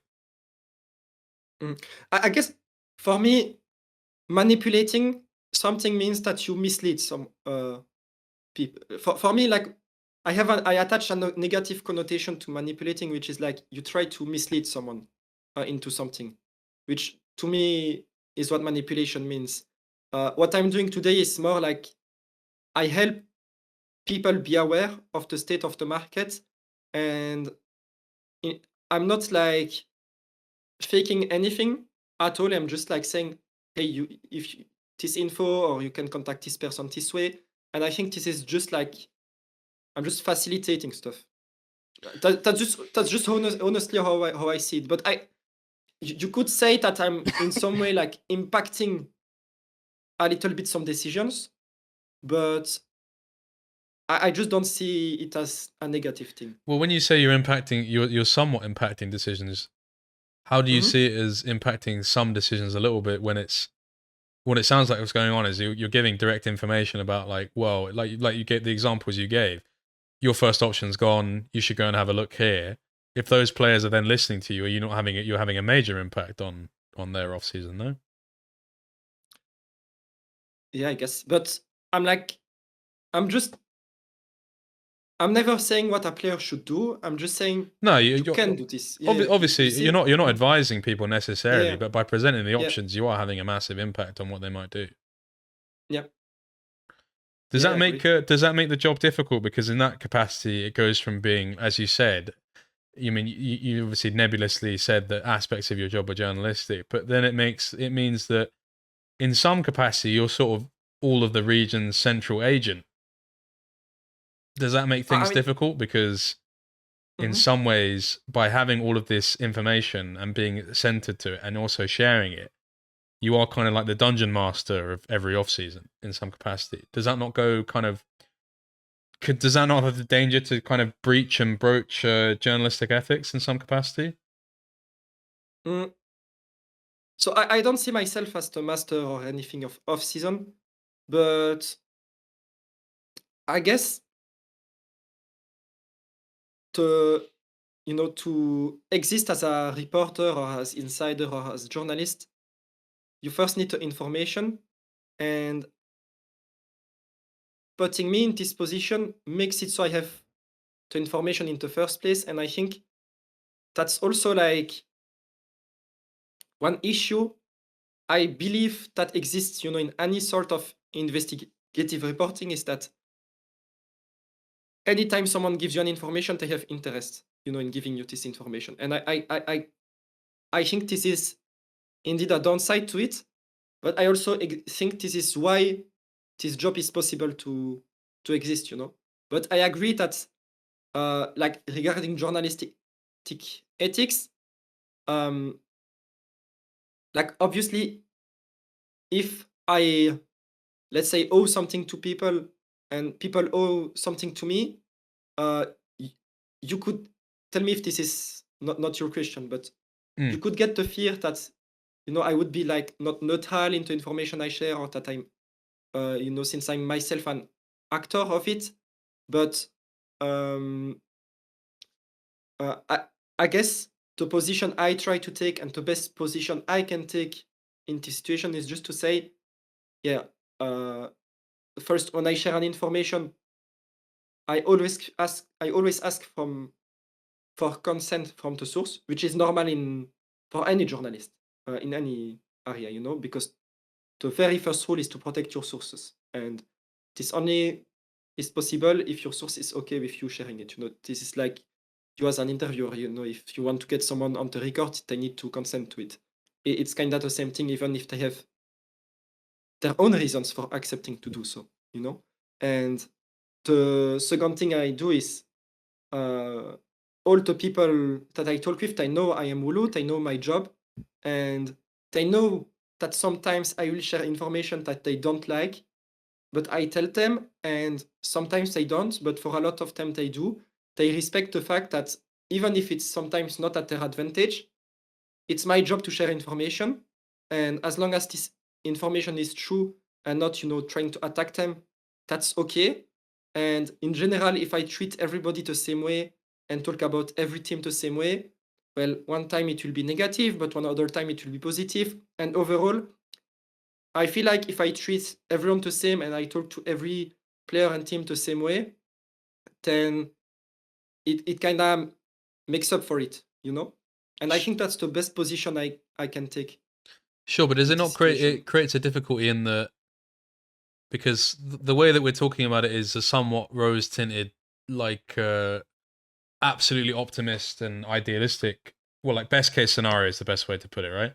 In that Hmm. you're helping people arrive at destinations, and that's a good thing because it helps them, and it's it comes from goodwill, and that would be your argument. But like for example, the flip side of that is say you were to say, hey, my first option fell through, where can I go second option?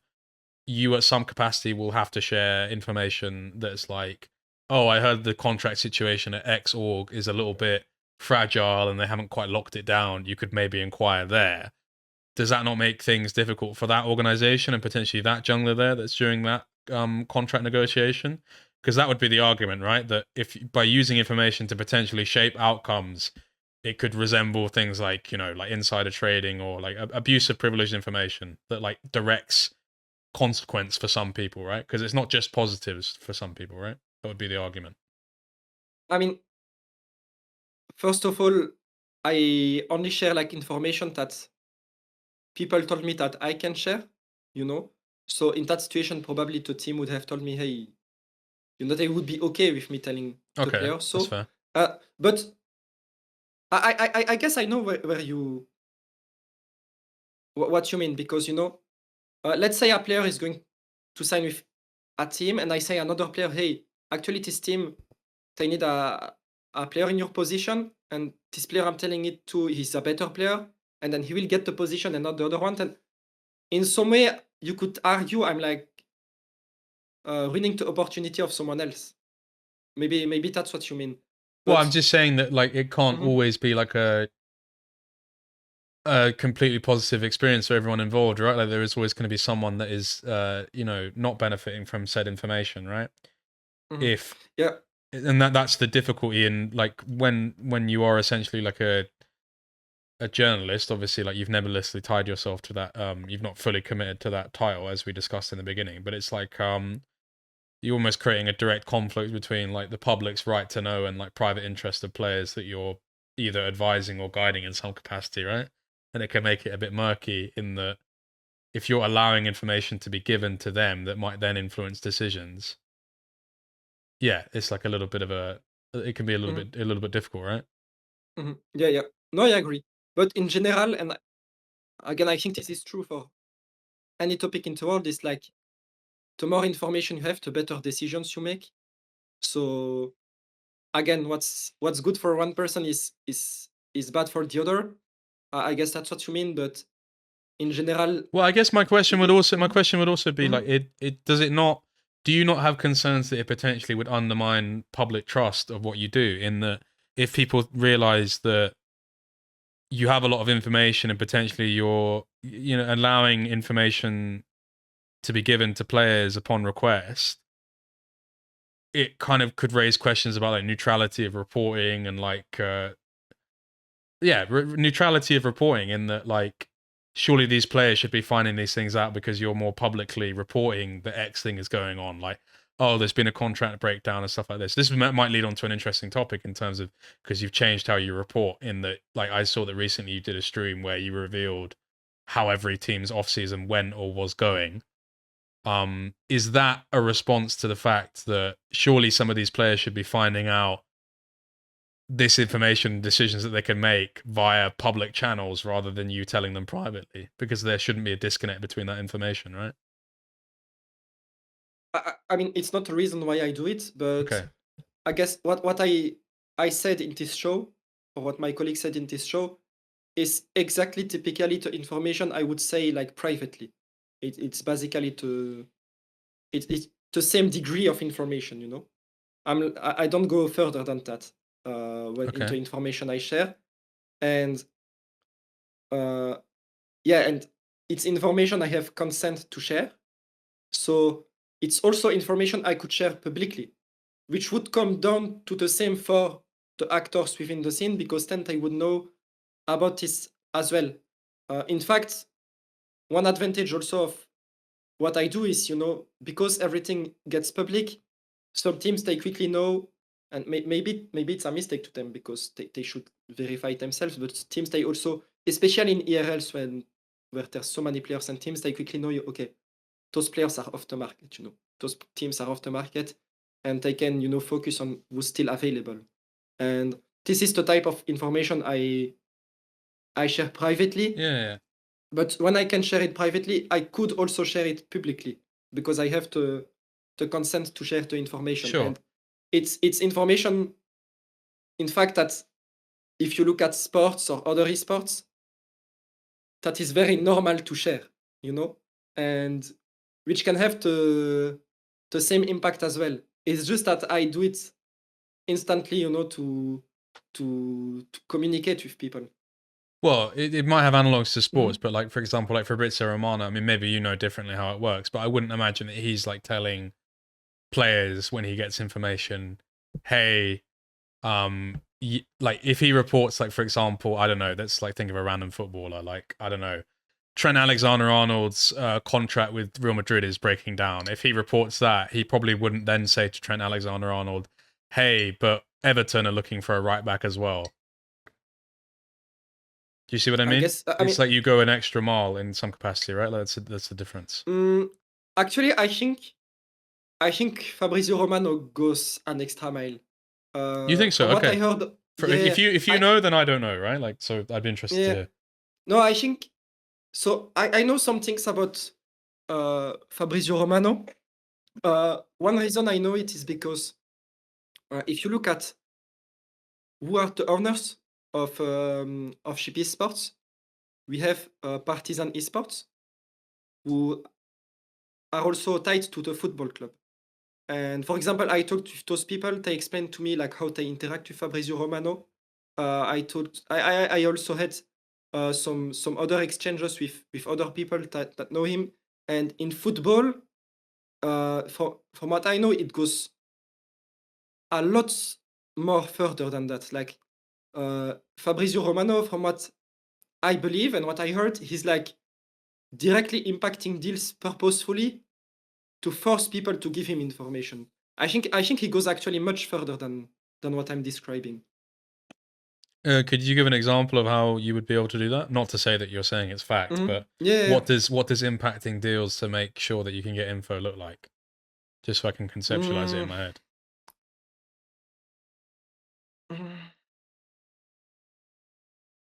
Okay, one step you could take it further is like, I don't know, telling a player that wants to sign to a team that needs to negotiate a higher salary. I can say, oh, with this other player, they negotiated this money. So with this team, you can ask this money. And I can, maybe the player, he will tell me, oh, at this money I would sign. And then I could, this would be disgusting to do. But I could go to the team and say, oh, if you sign the player for this price, the player will accept. So you don't need to up the price more. You know, if people tell you confidential info, you can really like impact negotiations a lot potentially. And I think that's one step where you are directly manipulating the market because you Okay. are sharing information you are not supposed to do. Sure. But and I believe that in some sports where it's like a lot more chaotic how reporting works, maybe you shouldn't even call it reporting, that they affect negotiations so much that if you don't talk with them, you are missing out, you know? And I think the position you have in League of Legends is very mild compared to Do you not think that it. is that not the position that you're in? Maybe not in terms of the chaos, and not maybe you're not taking the extra steps in terms of manipulation. No, But do you not feel that orgs feel obligated to speak to you in some capacity to get the yeah, information out yeah, and accurate? yeah, yeah. I guess my boundary is I only share stuff that people tell me I can share. And Okay. I think in esports, in League of Legends, you wouldn't be able to do it another way because, especially maybe you realize it too, especially when you work in esports, it's such a small world, you know. It's such a small world that if people know they cannot trust you, people will know it quickly, and then you cannot do this job anymore. Because what I do relies a lot on trust, and in general, the boundary I don't break is I only share stuff that people tell me I can share. And I repeat, I made mistakes, but this and revealing my sources are two mistakes I don't make, because I even went so far as eating criticism in order to not break those rules, you know. But yeah, in a way, I believe it's better for people to talk with me, even to the degree and the ethics I apply myself to. When you say that you don't share things Mhm. that you're not told that you can share, surely you have to do that sometimes. Like you can't just be existing on the permission of people. Maybe your source gives you. I mean more so like, what do you mean by that? Do you mean like the source says you can share it? For like, Yeah, the source. for example, if you go to an org and you say, "Hey, I know that your mid laner is Vladi," for example, I'm going to share this. You're not asking for permission at that point, presumably. No. Yeah, sorry if that wasn't clear. Yeah. I Okay. always have the permission of the person that gives me the information, which is very standard, a very standard process even for the most respected reporters. You Sure. always get the permission from the source that gives you the info. But yeah, if a source tells me, oh, Vlad is going to Fnatic, and then I message Fnatic, hey, I have this information, I can share it. I don't ask consent about it, you know. Like, and even if 5-10 people they tell me, no, Wooloo, we don't want you to share this information, as long as the person who told me the information said I can share it, I will share it, unless people give me a good reason not to share it, which has happened quite a few times. What as are, well, what are but- some examples of good reasons that people have given you? A lot of them. One typical example would be a deal falling down because it becomes public. That's one situation where I accept it.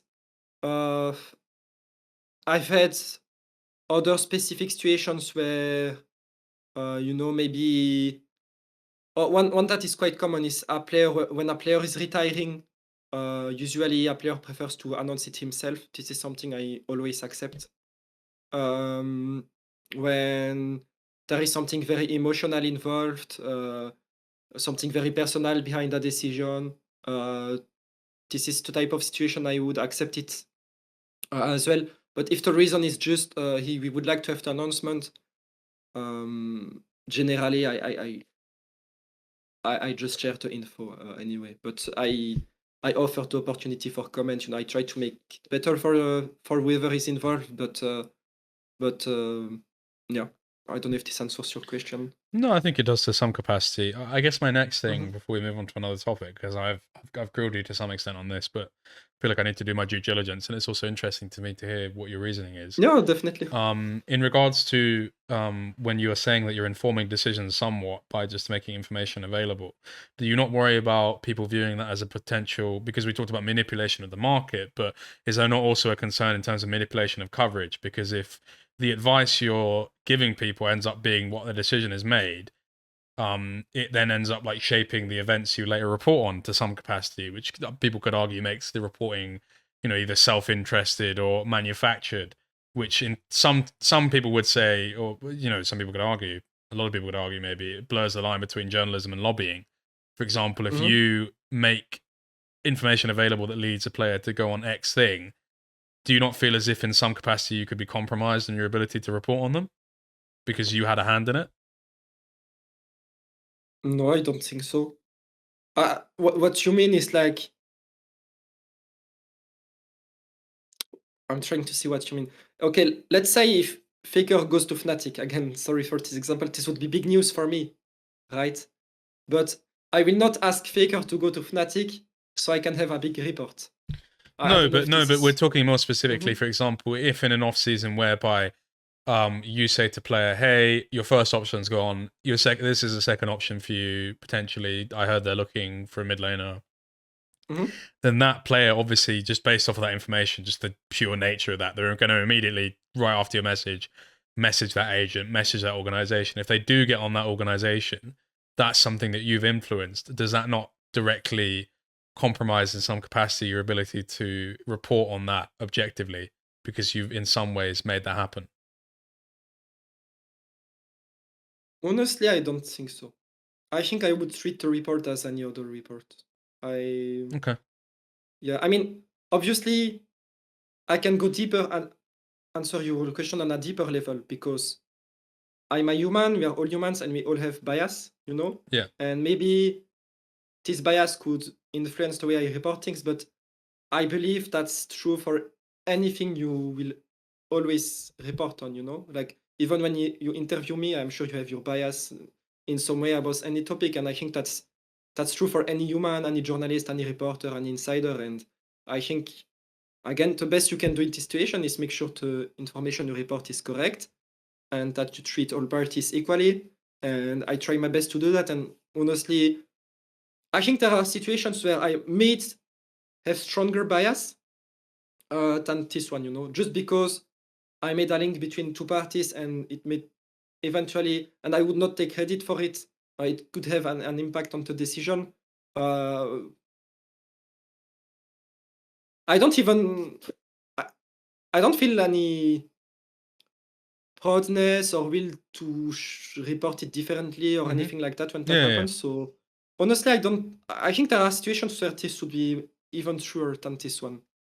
Yeah, I guess the question comes down to, and I think what people are interested in hearing from you is like, how do you challenge that bias? How do you uphold yourself? Does it come from an innate personal standard? Because when you talk about like what I'm talking about here, it's less about accusing you of doing those things. It's more about the potential for them, right? Like, for example, you mentioned the thing with the partisan part owning sheep esports. Like, obviously, there's an ethical concern there in regards to can can you provide ethical reporting if you're part owned by an organization that competes, right? It's less about like people would say, oh, for sure you're going to skew reports about partisan, or for sure that's going to influence things. It's less that it will happen, more that it could happen, right? How do you navigate the could? And what would you say to people that, you know, would criticize you for the potential could? I guess I just do what's in my best position. Okay, no, okay. What I would say is everybody that I work with, Yeah. they know and respect that I have to treat everybody equally. And to give you an example of partisan, Mm-hmm. who have a little bit of shares in cheap esports. Yeah. First, I did not care about it too much because they are in EBL and I don't really report EBL, Mm-hmm. So I think like the impact is very limited there. If Koi or Heretics wanted to buy shares in cheap esports, I think that would be a much bigger concern, to be honest. But the second thing I do is I instantly explained to them that since we are making a media, we need to be allowed to talk about any situation, and if there is ever a drama or anything that involves you, I need to be able to talk about it. So Partisan, they did sign an editorial letter. I don't know how this letter is called actually, but I think they did people can sign a infer, letter. right? Like saying that you can do what you need to do, right? Like, Exactly. Just saying that I have editorial freedom about, any, and that I can say anything about them, and when I have actually reported twice a player going to their team because I thought it was interesting. This off season they got Ruby, who used to play in LEC, so I thought, okay, this is interesting. He's coming back from his military service, and then I just disclosed in the article that they have a little bit of shares in Sheep Esports, but the truth is they were not involved in this report. just And out of interest, what is mhm. what is the intrigue for them to be involved in sheep esports? Because people would obviously look at that and go, oh, that's like a dodgy deal. Like you wouldn't let X company with potential conflict of interest invest. But is it the case that they're interested in media? Like, where does the interest in investment come from them? Because I feel like people would be interested in hearing that, right? Yeah, I guess honestly, I guess the interest I had in, because they invested before the creation of Sheep Esports. I talked with a lot of people in esports and outside of esports of my will to make a media company in esports, and they were one of the people I talked with, and they saw an opportunity here because they thought, they knew what I do with Wooloo. They knew that there was no esports media at that time in League of Legends, so they agreed there was an opportunity. They funded a little bit this project, and they saw an opportunity there to make something big, and maybe I say maybe because I'm not in the head and I don't know their intention, but Yeah. just maybe make the money back, of the investment. So I guess they just saw the financial or opportunity, but especially at their level, to me it has nothing to do with like, oh, this media can exist and we can use it to favor narratives towards us or Yeah. anything like that. I mean, obviously, people will Mhm. make people will make their own inferences by the fact that they were interested and you were potentially interested in them, right? But Mhm. I guess my question, because I've been grilling you for a while now and I feel bad, I wanted to allow you to No, speak don't about. worry. No, because I think they're fair questions, but obviously you're here to talk about. No, but it was interesting. For sure. Mhm. Okay, I'm glad to hear that. I wanted to allow you to speak about, because we've already kind of got onto it. One of the topics that we said we would talk about, which is the idea of, for you, how sustainable is the model of esports journalism currently? Can esports media make money? And what are your plans for personal monetization? Because I can tell you that I went from interviewing Faker to 8 months later being homeless, right? So I think I'm a prime example of it potentially not being Mhm. sustainable in some Mhm. capacity. So I wanted to get your perspective on that and talk about that. Okay, so I started having a lot of strong opinions about this topic. So I'm glad you asked me. When I joined, so I started as this rumor account in 2019. We talked about it 2 years later. 1 second. I joined Upcomer, but back then there were still a lot of esports media. I think Esports was still like active, actively reporting League of Legends. There was Jackson, there was ESPN Esports closed down already, I think. Hotspawn was a lot more active. There was esports.gg, I think it is, or .com. That Yeah, was believe very so. active. There were quite a few esports media outlets. I don't remember all of them. And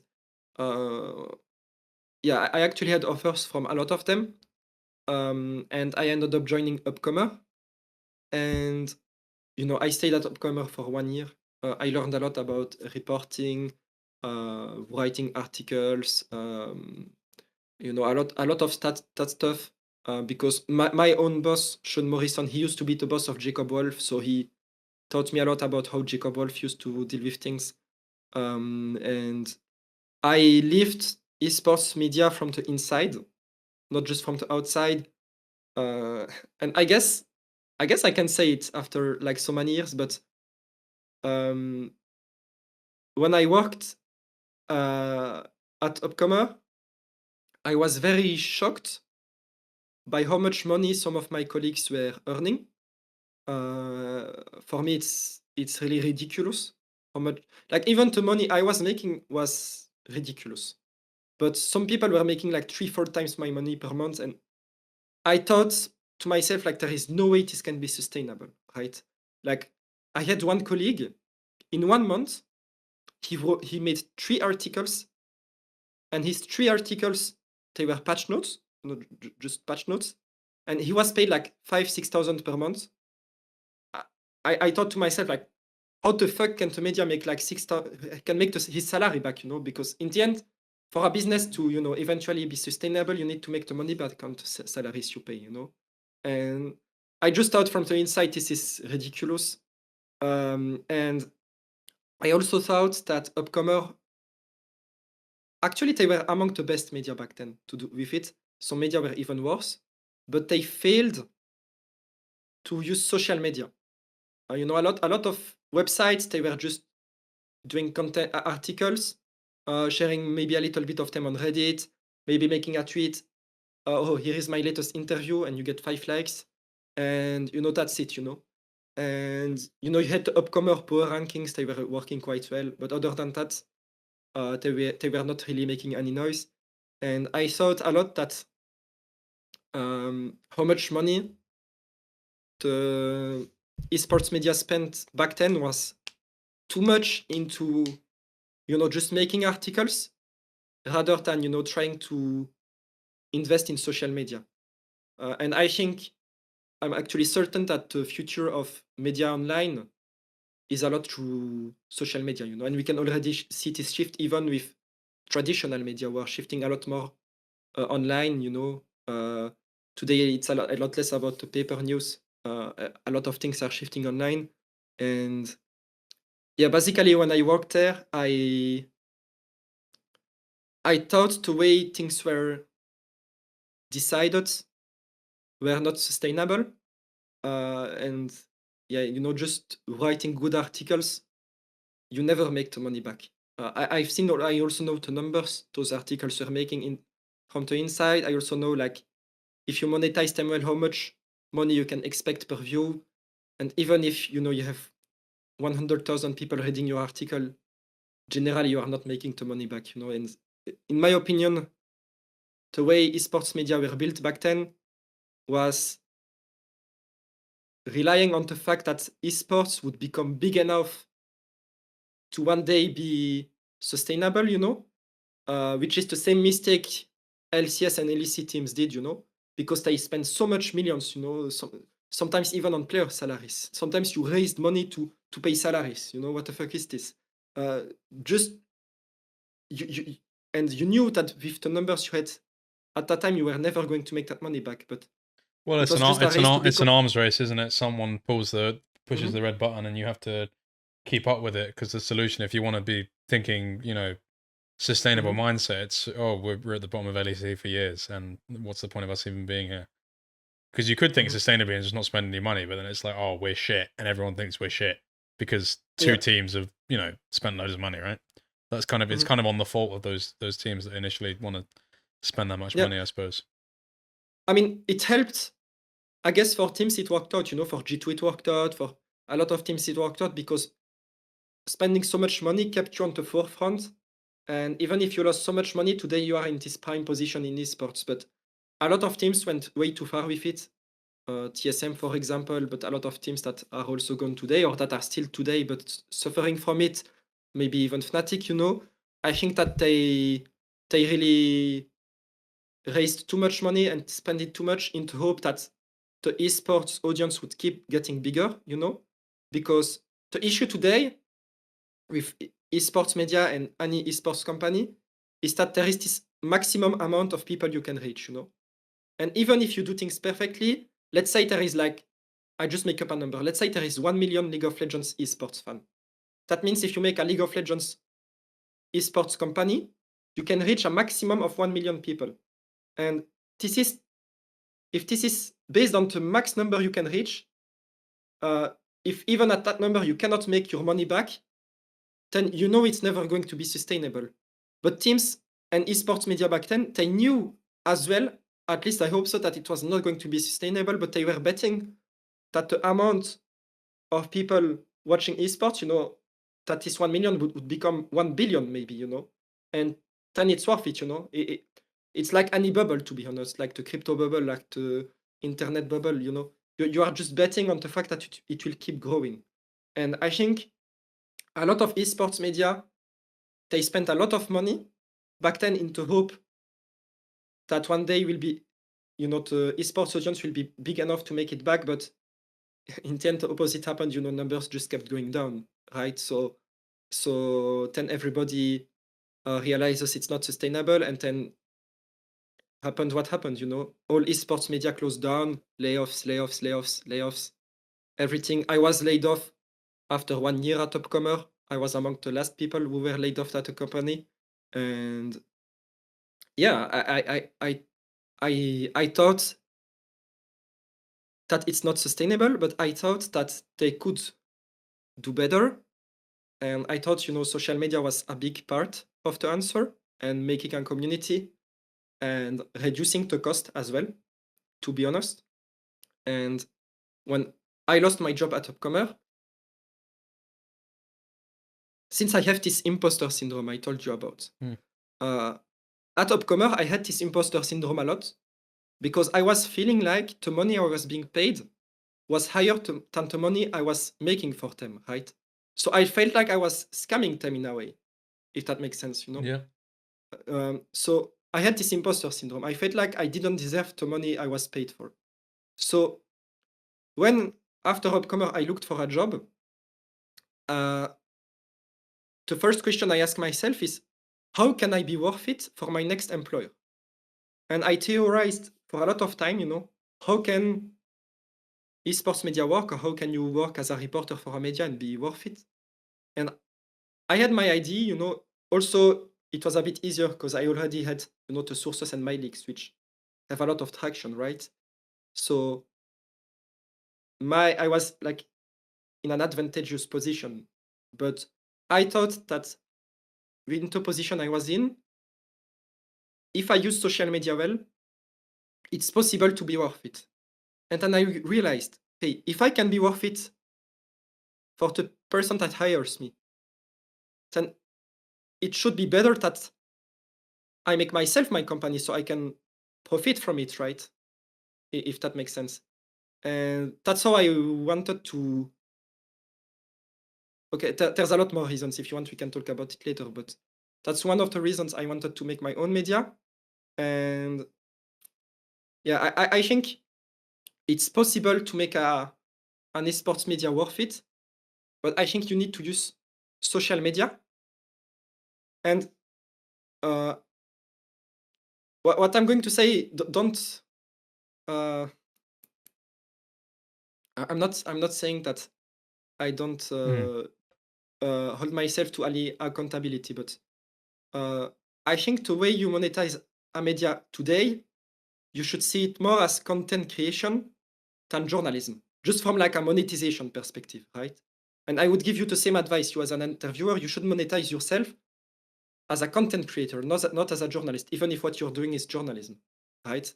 So I think that's how you need to see the business, and I think then it's possible to be worth it.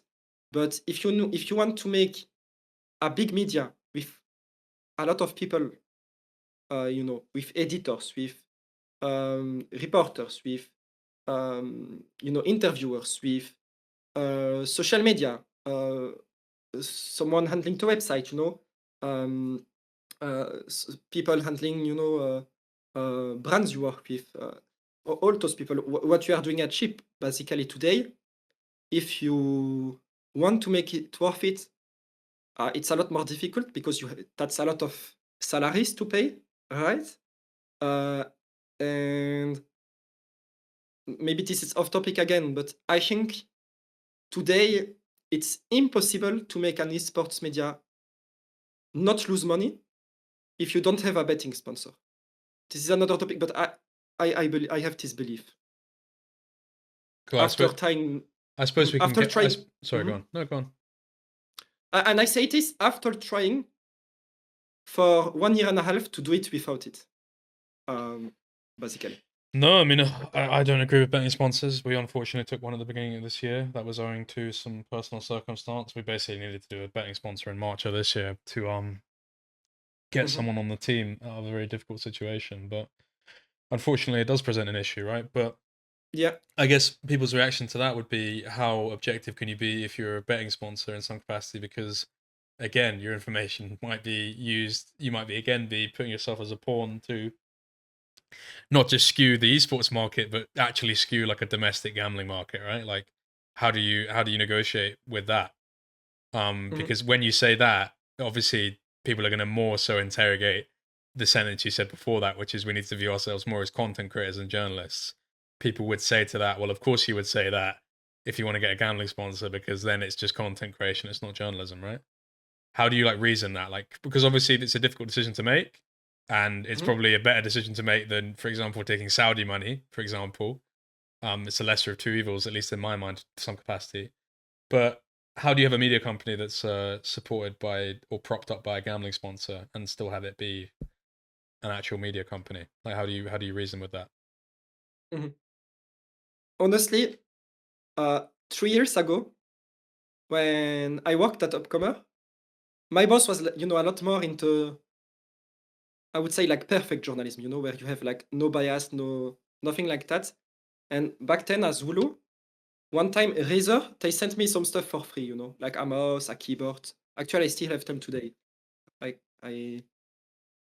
can show you maybe. Like, I still have my Razer mouse, right? They just sent it to me for free. And what my boss told to me back then is, oh, as a reporter, you should not accept it. Because if you have to report one day about Razer, you will not be neutral, right? And and I was like, okay, sorry, I actually did not know.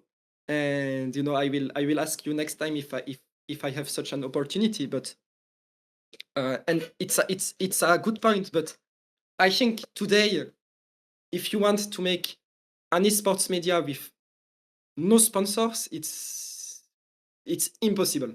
I think it's impossible. At least with like how much people are interested and watch esports, I think it's not possible. Because if there were a lot more people watching esports, you could monetize a lot more things, But I think it's not possible, and I think it's a sacrifice today. And this is not just about betting sponsors; it's just true about any type of sponsorship.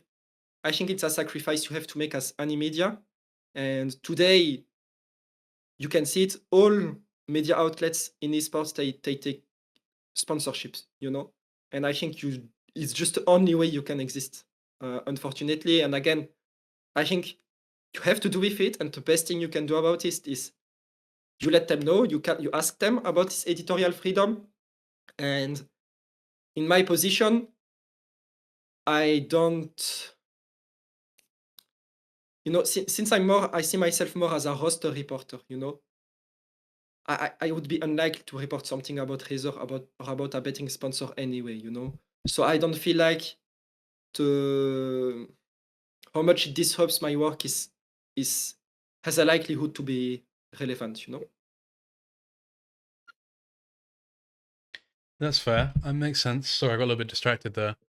We were talking about betting sponsors. Okay, cool. One question I wanted to ask you is you said that you need to be viewing things from more of a content perspective rather than a journalism. I'm going to be quite brutal here, but I hope you know it doesn't come from a place of me wanting to be mean-spirited. But in regards to one of the things I would be confused about Sheep Esports as just a website or a media entity, it seems that a lot of what you do is very much based on stories and very much like getting first to the story, getting first to the news, and not necessarily caring about the content of that story. And a lot of your front end is from social media, for example. You're right in the sense of what the old media was doing wrong that you do well is the social media aspect of it. Very fast on Twitter, you guys know how to work an algorithm and stuff like that. But in regards to like actual content, like what people would describe my work as content, obviously what we do is very different. But like what I do in terms of interviews is content, whereas you guys are still dipping your toes into the world of writing articles, but they're quite low quality in a lot of capacity. That's a criticism I've had of Sheep Esports. Obviously, there's a load of different litany of factors, people writing not necessarily in their first language, but the articles, typically speaking, aren't of a very high quality. So I was wondering, is that something you plan to change in the future? And in terms of getting closer to that content, because when we talk about content, it's about substance to some capacity, right? Obviously, there's a trade-off with the current cultural zeitgeist, but I wondered how do you navigate that disconnect, because what you do on Twitter is very much fast story-based stuff, and what you're talking about is wanting to do more content, and how do you arrive at that? Okay, so I think you are mixing up a few things. Okay, sure. Yeah. So first of all, when I talk about like seeing things from a content creator point of view, I talk purely monetization. Like I think how you monetize as a media is very similar to a content creator, and I think just seeing it this way helps you understand like the model, and maybe for the viewer see how you can make money as a media from it. But now regarding the quality of articles on Sheep, I think first of all the role of a media can there's different type of media with different objectives, and one objective I have for Sheep is that when you go onto website, when you go onto Twitter page, you will know everything that's going on in League of Legends esports, and this is a way to inform people about esports in general. You can have like very specialized media that will have like where each piece of content is like very analytical or goes very in depth, and this could also be like an objective, but this is not like the priority of Sheep Esports. And honestly, the reason it's not a priority is because simply to exist as Sheep Esports as a media, just to be able to exist, we need to put out a quantity of content and information that is insane, like. But that to me is the Mhm. central conceit here that's maybe confusing. When you're espousing this sort of doctrine about moving more towards content creation and stuff like this and viewing it like that, if the central ethos is more tied to quantity over quality, how do you ever go towards that? The argument would then be that it's not really content in the traditional sense. It's more, just what's the polite way of Yeah, but putting this? It's just a again, constant stream, right? I mean, it's still content in a way, but again, when I talk about seeing it from a content creation perspective, and that's why I was insisting on like not confusing what I say. I just again mean from how you monetize it. That's purely what I mean with that, not like regarding the expectation you should have about the content we put out. But honestly, you know, when I made Ship Esports at the beginning, a lot of things went as I expected. A lot of things did not go as I expected, and this is normal. Like this is a lot before making my own company. Everybody told me like this is like Wooloo, you need to know like things will never go as you expect it. You just learn day by day. You know, like if you make any type of business, it's always this way. Yeah, yeah. And Just I to think clarify, I'm not holding you. Mhm. You know, I'm not holding you in some Yeah, sort I of. know, but I would like I think It's more just you like will what the understand plan is, better. what the plan is going forward as well. But yeah, Yeah, sorry, let me understand more. yeah, Yeah. yeah. I think I need to go in depth because um you know at the beginning of Ship, I myself I made a tweet say I want to make more long form articles. You know, just as myself as Wooloo. And so to make Ship Esports, I convince a few investors, you know, that this can be worth it. Uh, they put a little bit of money into the project. Uh, I would not need this money if I was monetizing myself, right? Because if I'm just Wooloo on my own, I can stream. I can maybe find a sponsor for myself on a much lower amount. I can put out videos. I can maybe sell some articles here and there, and then I can live from it, you know, which would be ideal. But I wanted to create something where uh, I can do more than just leaks. With Ship Esports, I wanted to have content all year long and for fans to be able to follow esports all year long. So for this, I wanted to have people that can do interviews, you know, Brieuc, who works with us. I want people that make a lot of content on all socials. We needed people that developed the website, you know, with the transfer sub, with a lot of other ideas we are currently developing. I need you know, any type of content you can find on the website. You know, now December is a bit lower on news, but if you check the website most of the year, we have an average of like 15 to 20 articles per day, and they are not like in-depth articles where you will learn a lot as someone that is already in esports, but they serve just as a way for people to know what's going on in esports in a general sense. And this is actually something I've noticed as well by having an esports media. We underrate a lot how much people, and it's even the majority of people, follow esports from a distance, you know, just casually. Mm. And they are maybe not the people we hear a lot on social media, but the amount of people who will just, you know, check Twitter once a week, Google here and there a question once a week. There are actually more of them than people than like us, you know, that eat and drink esports every day, you know. And I think that's also like one part of the public we aim to reach to. But I myself, to get slowly into your question, I myself as Wooloo, I wanted to also make those in-depth articles that you know that have like real Yeah. deep insightful content, I guess. But I quickly realized, you know, if this media wants to exist, because when I make the media, we have a sum of money. So we make the media in October 2023.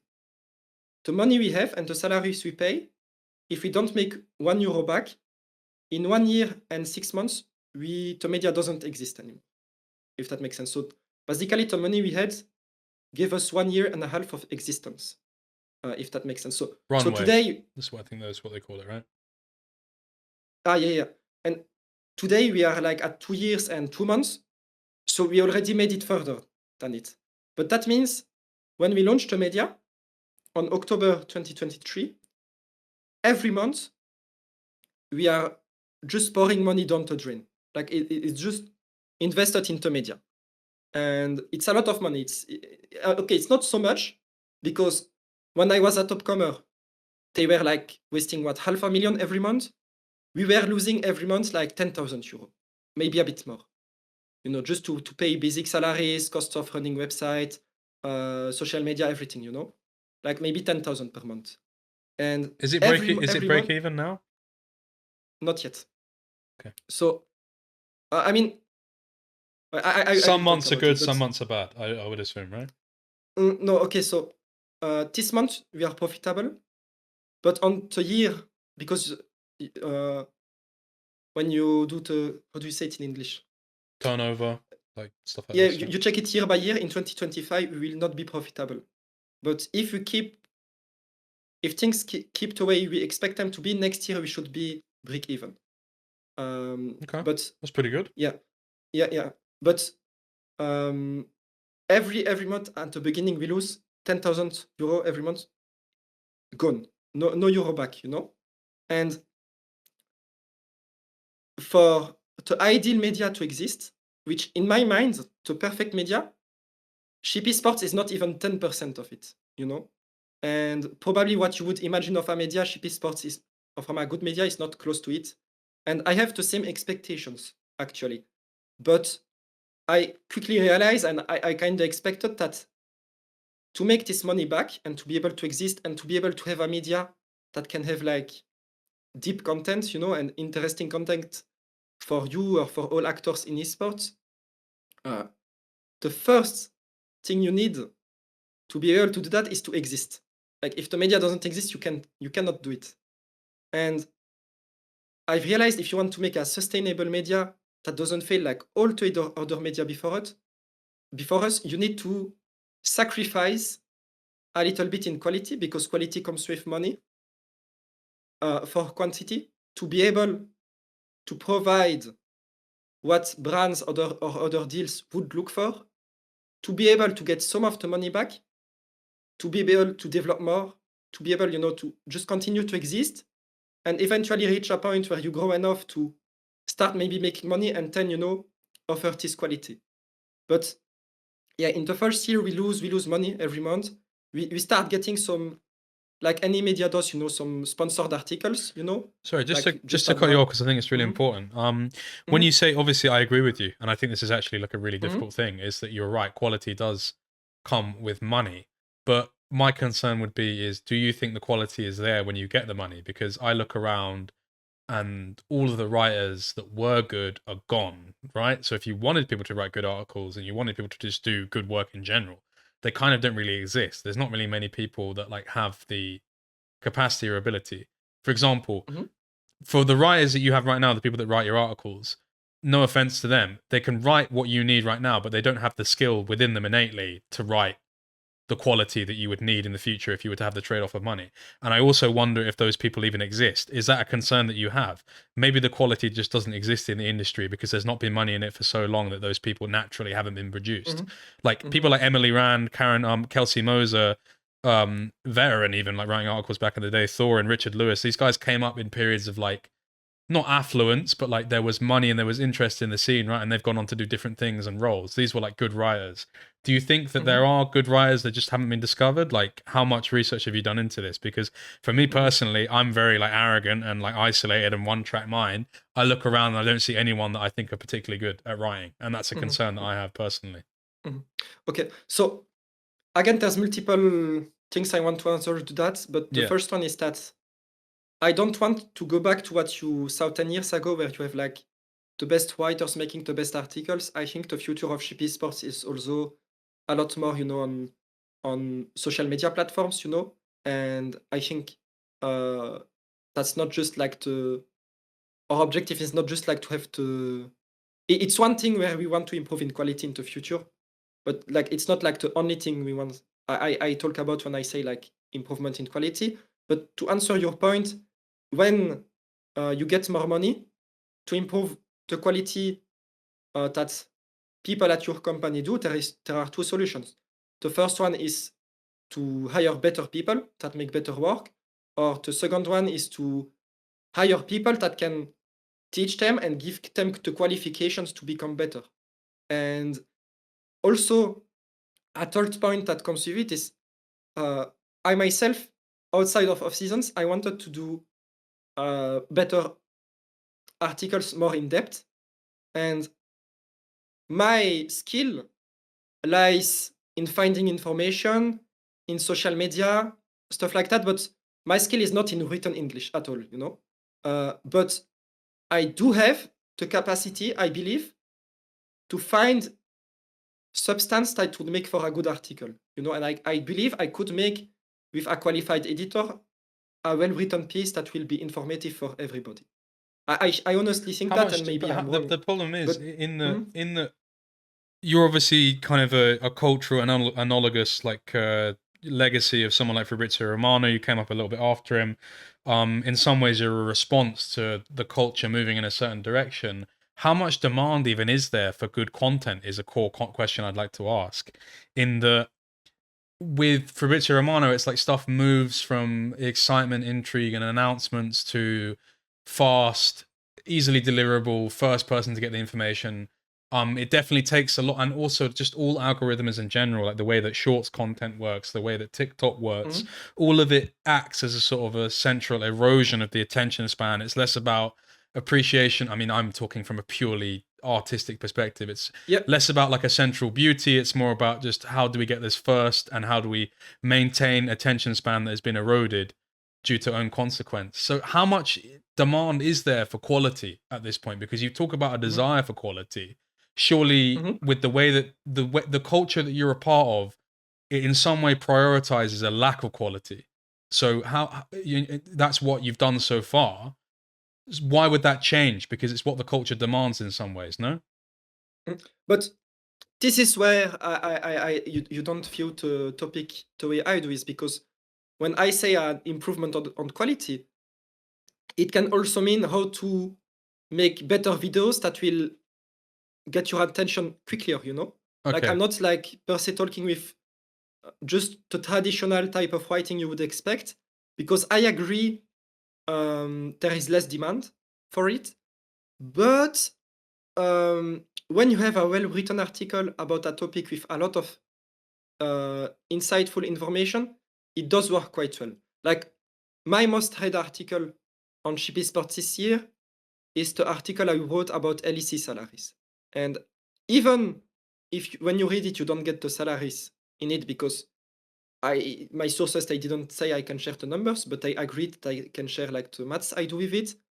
I think this article, if you read it today, I think you would agree that it's better than 99% of the articles on Ship Esports, you know, because it revealed like which players are the highest paid in LEC, which teams spent the most, which teams spent the least, how much do Koreans earn, rookies, veteran players, why money is going down, that NA salaries are now lower than EU, what to expect. You know, I think, in my opinion, it was like one of those more insightful articles, and it's also the most read that I wrote on Ship Esports.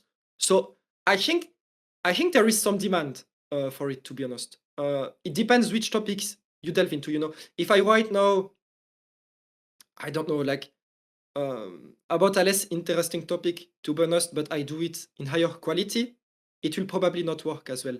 And you have a good point in the sense that, um, and that's a truth that um, is sadly you cannot do much about it, but having a very well written article as opposed to like something Ship would do today, the cost of it is a lot more, but how much you get back from it is very little, to be honest. So But can that I guess. change? Because Mhm, that's kind of what my mhm, question is. Is you could mhm. increase quality and you could do all these things, but like you're saying, it doesn't get a return. So my question is, from your perspective as like a leader in esports media now, is it ever going to get better in terms of quality, or is the palate just do the pigs just want to eat slop? Basically, is what I'm saying. Mhm. No, Can I can think, their diet be changed? okay, what you can expect. So I will go. I will finish my explanation. You know, Sure. of like. Yeah. No. Go ahead. Okay, so you know, I make the media. We lose money every month, and we have to prioritize existing. So we make a lot of articles. You know, a lot of quantity. Uh, I think also a lot of leaks, a lot of stuff that, a lot of exclusivity, a lot of interviews. You know, we invest in interviews when we lose money on them as well. You know, because I think they can bring insights as well. You know, and we do try to have content that brings something new to the table. We have, okay, no, the better wording for it is original content. You know, because a lot of media today, they don't even do interviews. They just take like stuff from other media. You probably know about it, but we do try to invest a lot. There's a few people that are upload press conferences on YouTube. Oh yeah, yeah, but I mean, and it has value as well, you know, because it reaches more people, you know, and that's fair. But I get your point. Don't worry. We prioritize a lot the quantity, but by also doing original content, if that makes sense. But this is a priority just to be able to exist. And the growth we had since then is we started having some revenue.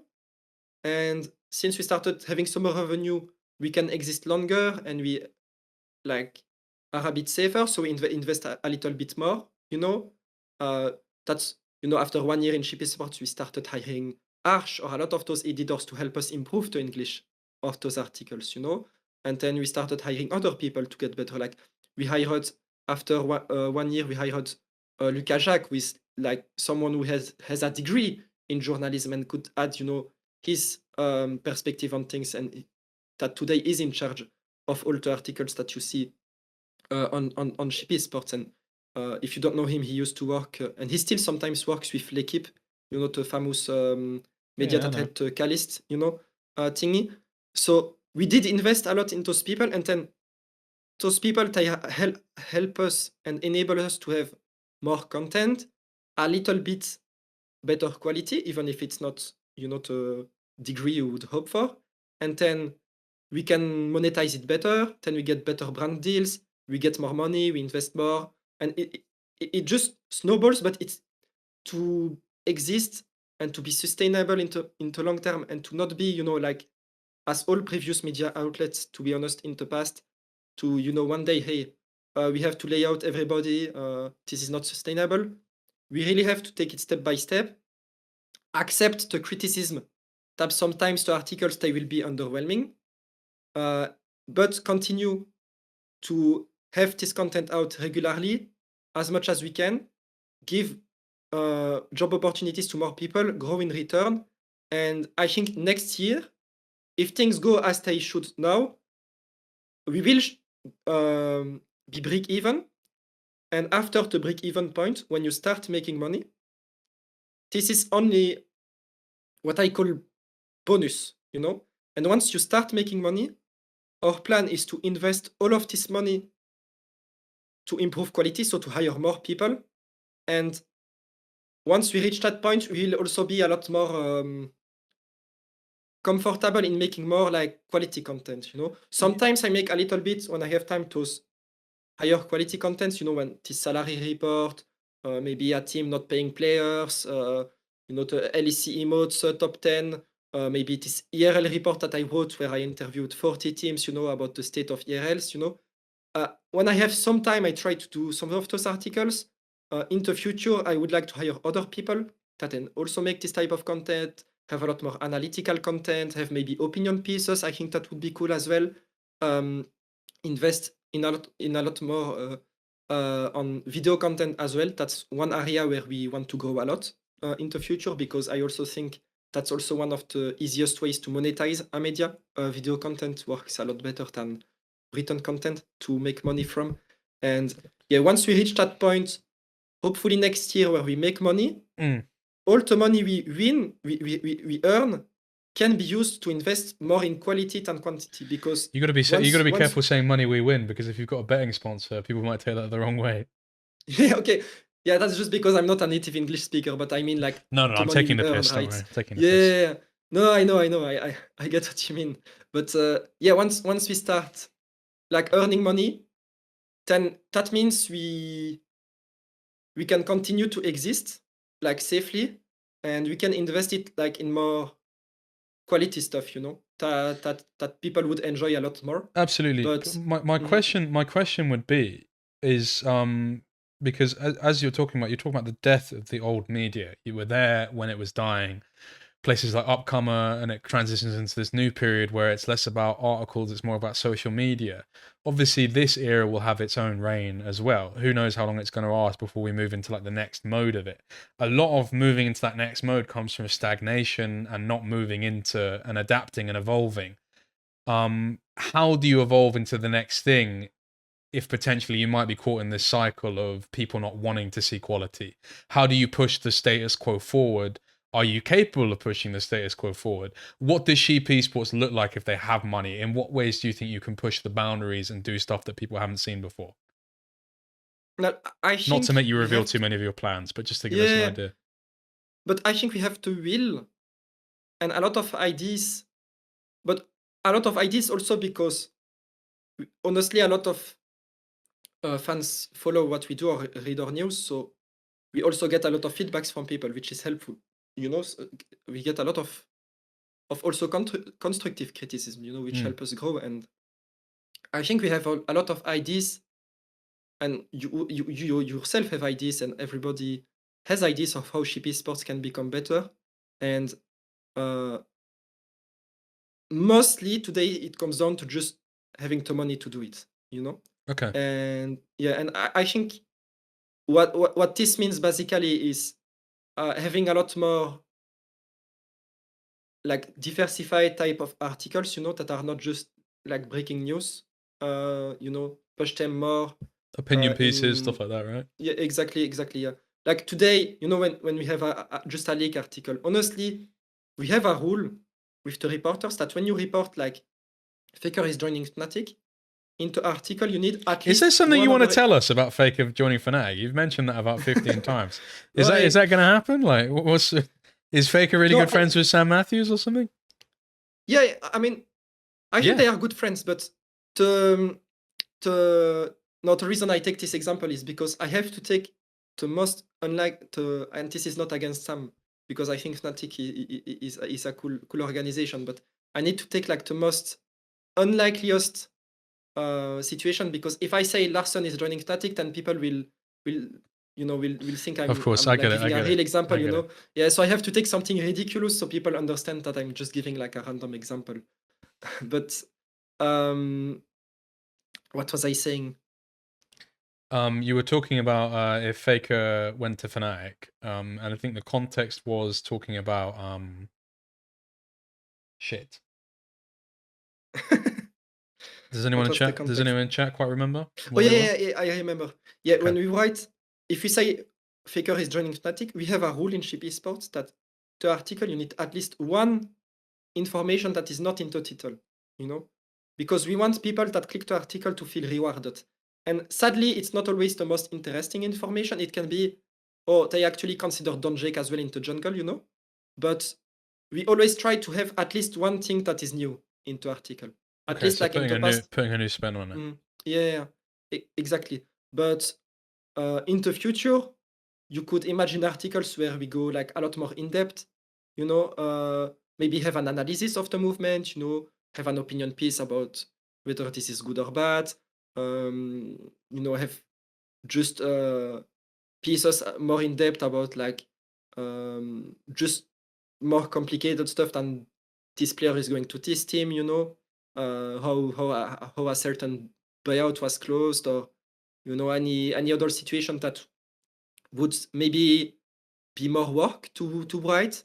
But there's a lot, I think, of stuff we want to do that we will do once we. But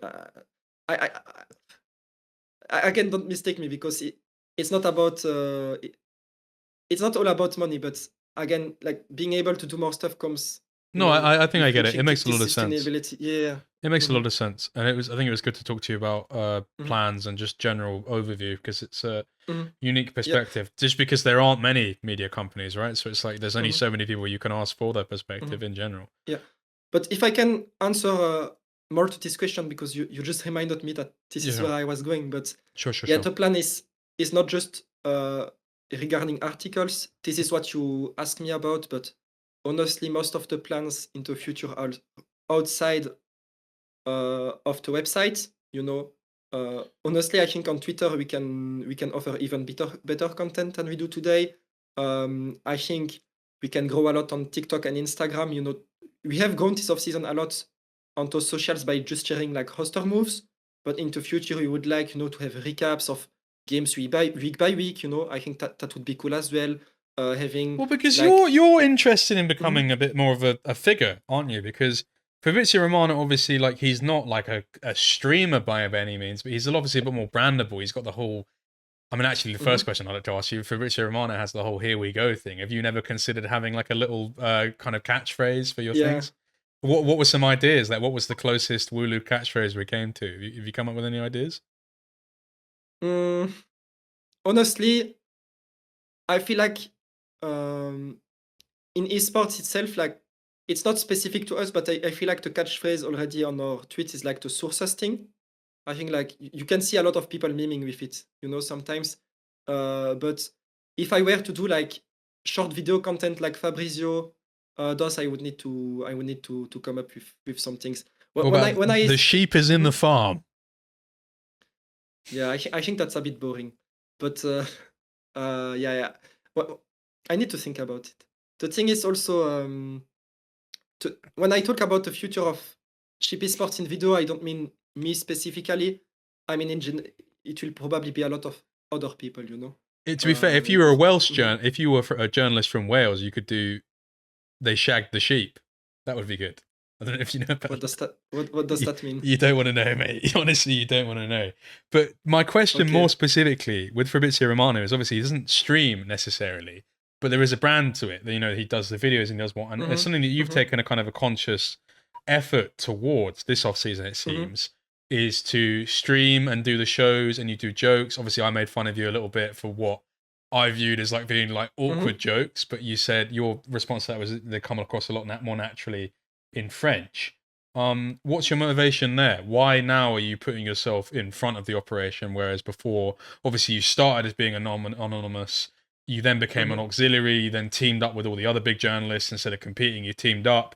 Why now is the time, and why have you made the decision to kind of get in front of the news and potentially brand yourself more? I'm intrigued by that.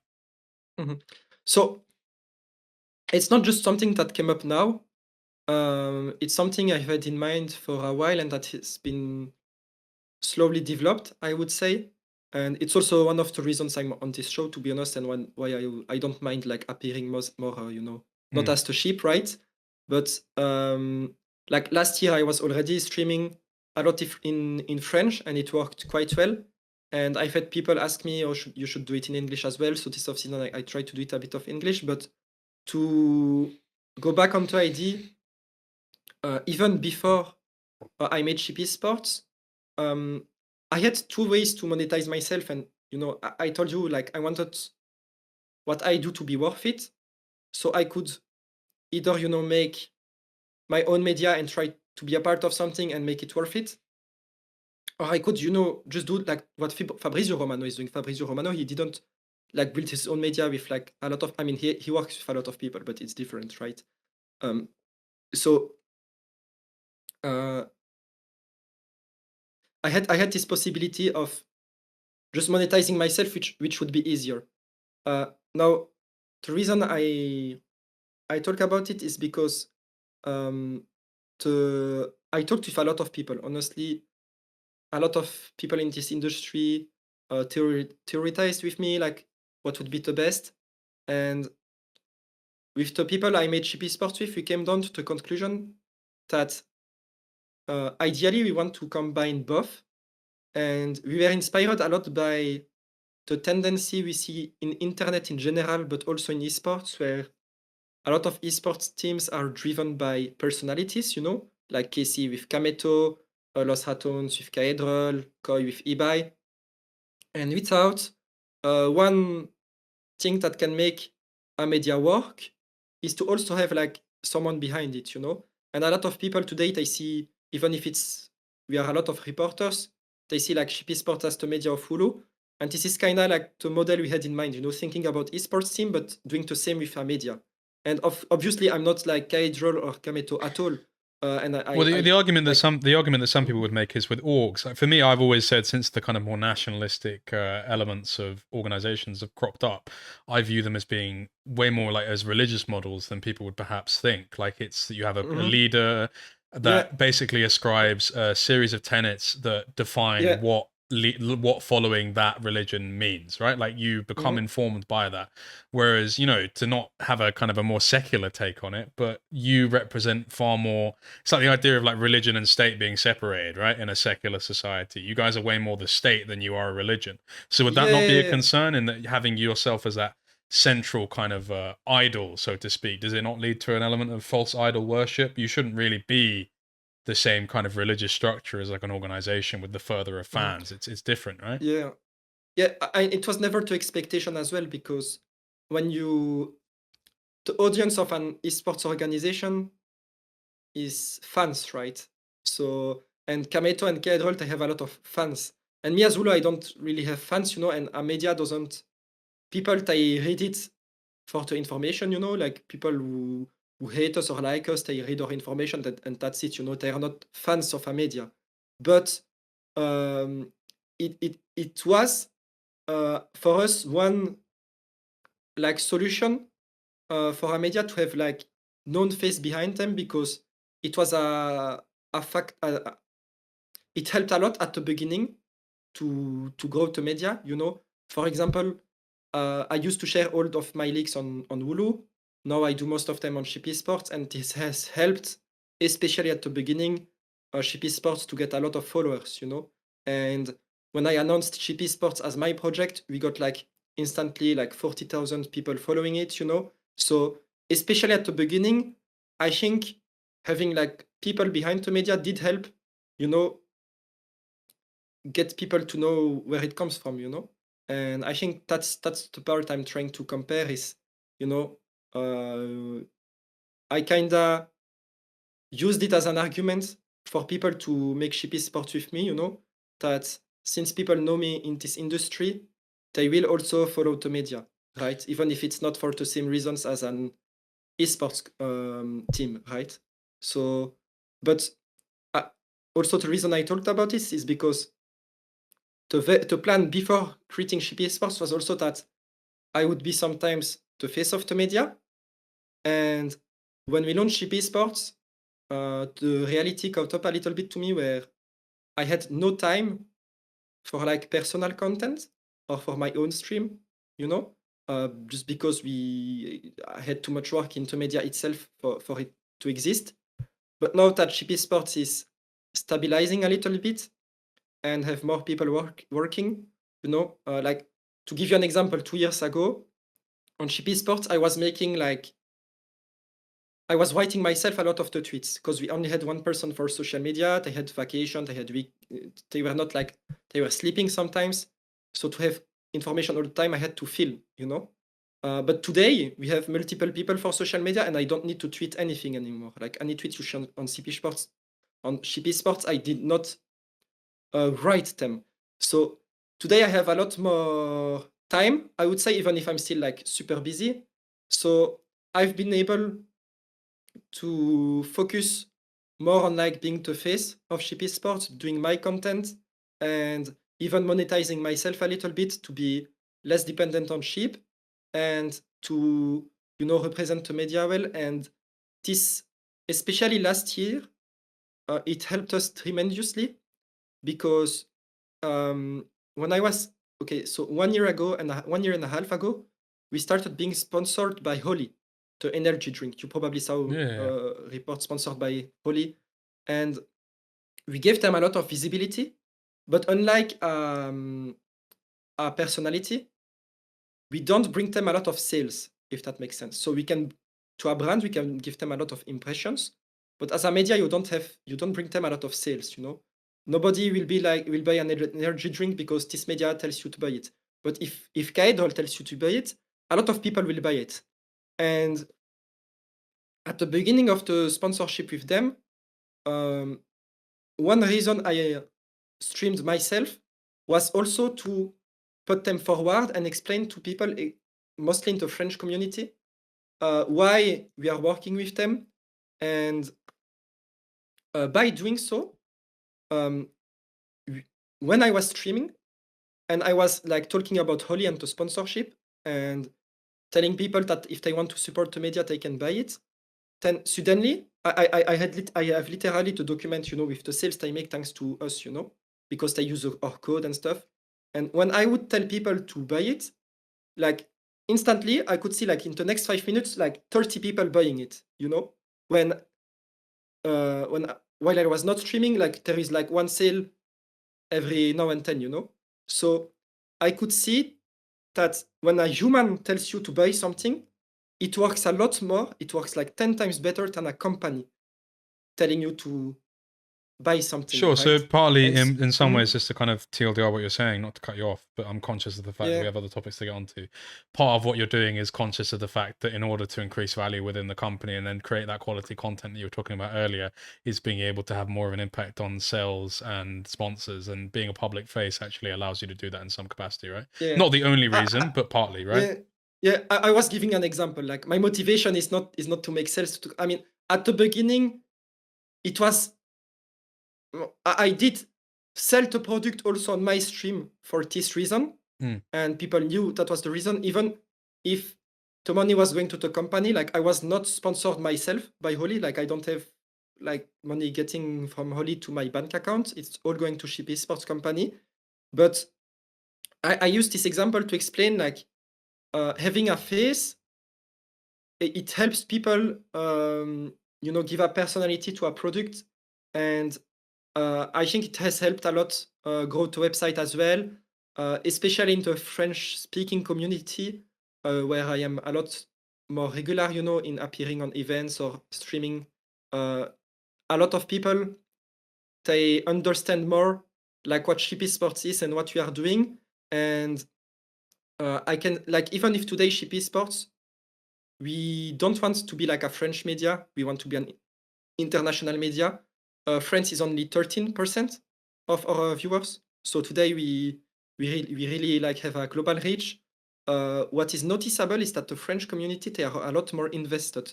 So for example, we have more people visiting Ship from the United States than France, which is logical because they have a bigger population, right?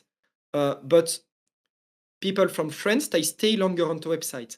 They will look at the latest updates we have, They will They'll know interact with the about Twitter like more. Like yeah, if you do a KC tweet, it's going to get way more traction from way less people, like French people, right? They have a very active community. I've noticed. You can just tweet anything and they'll like it, right? Yeah.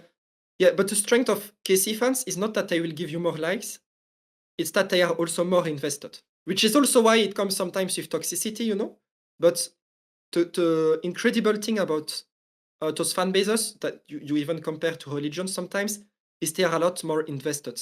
And it's the same thing when I talk about my project.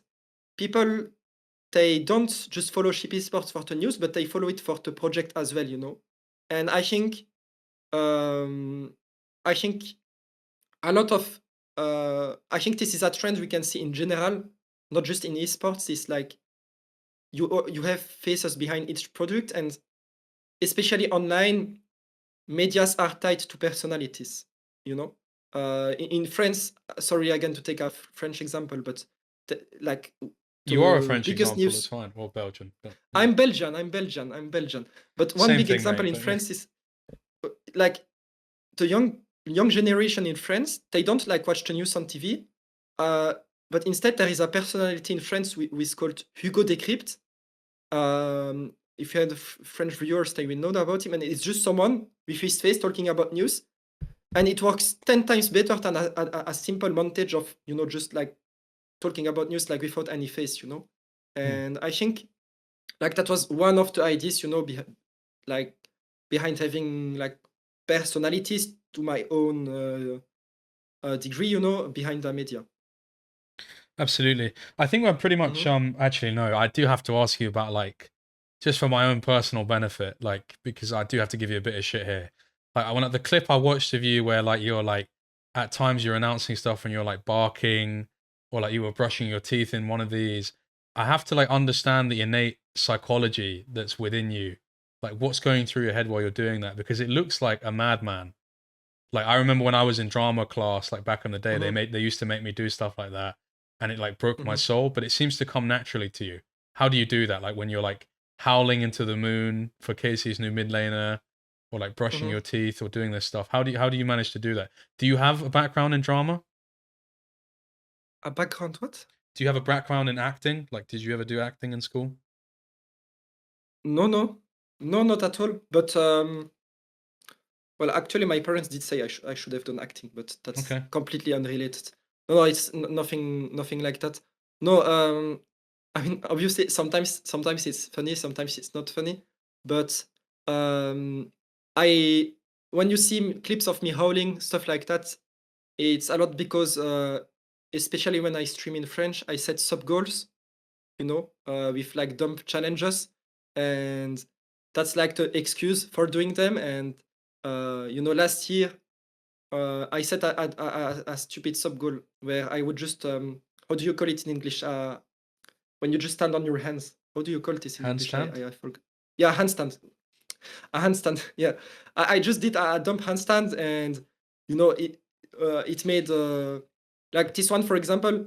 Even if like doing a handstand on its own is not something funny, right? But because it was a sub goal, because I never did a handstand in my life, because like I kind of fell down when doing it and stuff, like it made a lot of people laugh. And I like to set some challenges to myself to mix humor with my stream, because I think like that's a lot of the streaming aspect. I think that's the job of a lot of streamers, is to also be entertaining. And I just like to, I don't want to be like a static person saying like, oh, okay, this player is going to test him and stuff. Like I want to Absolutely, but I suppose in I- contrast to someone like Fabrizio Romano, who's a lot more serious, you don't seem to Mhm. be as worried or concerned about being a little bit silly and having a bit of whimsy at times. What Yeah. influences that? Because some people might worry that they're not being taken seriously, but you don't seem to worry about Mhm. that. Why is that? Yeah. Is it because you want to be I more mean- of a content creator? You see the value in being more silly? No, I mean, first, I don't think it affects my information. I think people understand that, like, the information I share and like what I do next to it on stream is like two separate topics. It's not because I mean I do a handstand that suddenly my information is of lesser quality. I think those are very different things. But I guess when I streamed in English, it came off weirdly, because if you are not used to watch my stream, it comes off like as you like you wouldn't understand, like it would be weird, right? And especially in English, I think people who speak multiple languages can understand it better, but I don't have the same personality in English as I do when I speak French. And I guess it just came off weirdly. And honestly, sometimes I've done some stuff on stream that is not fun, and I've done some stuff on stream that is more fun. But the reason I do it is just because I like to have fun, and like to give maybe you will understand better where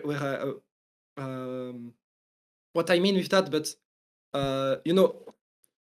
my own girlfriend, who sometimes watches my streams, she tells me, yeah, your streams are very cool because the way you act on stream is exactly how you are in person. And just in general, I like to make people laugh, and I'm like, it's just part of my personality. And I think when I streamed in English, it come off weirdly because I maybe forced myself to do it a bit too much. But I'm also a lot driven by this is another part of me, but I also think have a lot if you howled in front of me, I wouldn't know what to do. I'm not Okay. sure. I'm not sure how I'd react.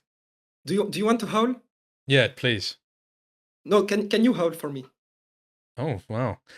Oh. Hey, not bad, not bad. Right, let's see yours. Let's see yours. Oh, okay, yeah. Hey, I didn't expect you to. No, not bad, not bad. But Can I see yours? see, Can you do it? can I do it? Yeah. Oh, but I've done it so many times. It's not funny Well, anymore. it's not But- fair. It's not fair to ask me to do it and not do it Okay. yourself. Okay. Wait. Oh? Was it good? Yeah, it was good. That was amazing. Thank you Okay. so much. Yeah. No problem. If you don't know where it comes from, it's just because of Casey Midlaner's name was, sounds a bit like that. But Amazing. yeah. Two Yeah. of the space's leading esports journalists just howling on a podcast for each other. I kind of wanted to, if you had some other stuff to say. Wait. Okay, cool. No, go yeah. ahead. No, I just wanted to say, last point is also, like, I also have this mentality that I need to be comfortable with trying stuff, and sometimes it will work, sometimes it will not, to find a formula that will eventually work out. And that's just a general, like, mindset I have in life, and it's how I manage to improve a lot, because maybe, like, howling on stream sounds difficult or stupid, but for me as a shy person and an introvert, especially some years ago, like just the fact of showing my face publicly, when I was an anonymous account and I had to show my face, like just sharing a picture of me, back then, it seemed like a 10,000 times harder than howling on stream. Like for me, it was mission impossible back then. So I also have like, with time, I have learned that I have learned to not limit myself, but by my fear and with what people think. So even if sometimes, I will fail, I accept it because I will learn from it, if that makes sense. Because you were curious about like how it comes in my mind. That's fair. Mhm. That's interesting to hear. I suppose the next Mhm. topic, because I'm conscious of the fact that we're going to be going close for 3 hours now, and I have two more things I want to talk about very specifically. One of the topics we kind of aligned on and wanted to talk about is, I'll just say it very simply how it's written down here, where Riot has fucked up and what they're doing well. Because I actually think that's an important thing. I like talking about stuff they do well. Mhm. It makes my life easier. They see it. They make things easier for me. But also you have to hold them accountable. They are kind of like, we have to be honest about them. Where would you go initially with this topic? Where do you think they fucked up? And we'll start there, I suppose. If you want, I can talk about this for a while. Yeah. Do you mind if we take another bathroom break before Go ahead. Do your delving thing. into Do your discuss? thing. Do your Okay. thing. Thank you. Thank you. Yeah. What was Riot? Just to recenter back to the topic, what has Riot fucked up on? What would you say are the biggest failings of Riot recently? Okay. So, in general, when I talk about like someone or a group of people like failing, maybe Riot didn't fail anything because maybe the point that they reached today was exactly their objective, right? So when I talk about Riot failing something, I will only see it from a perspective of where I think Riot should be and what they should aim for, if that makes sense. And the reason I disclose it is because my personal like ambition for League of Legends esports would be that it exists for as long as it can and that it can reach as many as people as it can. And I believe this should be the ambition of Riot Games as well. So I will mostly answer from that perspective, if it makes sense. Yeah, sure. Go ahead. Yeah. Okay. But okay, so one general thing that I don't like with the decisions in Riot Games is I feel like too many of their decisions are made for the short term I instead completely agree of with the you. long term. We are very Yeah. much aligned on this. It feels like a Okay. lot of things just have no long-term vision. Mhm. Big example for me, not Yeah. to cut you off, is it feels like a lot of decisions are made based off of like very sharp turns in the road. Like co-streaming to me was a big one. It was like, do you Yeah. remember initially when it was like, oh, we're going to restrict the amount of days that people can co-stream on. Oh, actually now we're going to make it so that everyone gets invited to the events and whatnot. And now there's just a big monopoly. Like Kedra was the biggest one, right? Yeah. Like, Yeah. I think they change their mind constantly on stuff like this. But sorry, Yeah, it's what were you going to say? a lot of decisions they bring back up viewers, but I wonder if they have a lot of perspectives, in how it will develop into the next 10 to 20 years. But yeah, I mean, as an actor also in the scene in this industry, I would say it's the point that worries me the most because with Shippy Sports, I am betting like a lot of my time, like honestly, almost my entire time in the past years, and all of everything financially, in League of Legends esports. And this means I bet in the long term. With Shippy Sports, I told you it's a long-term plan.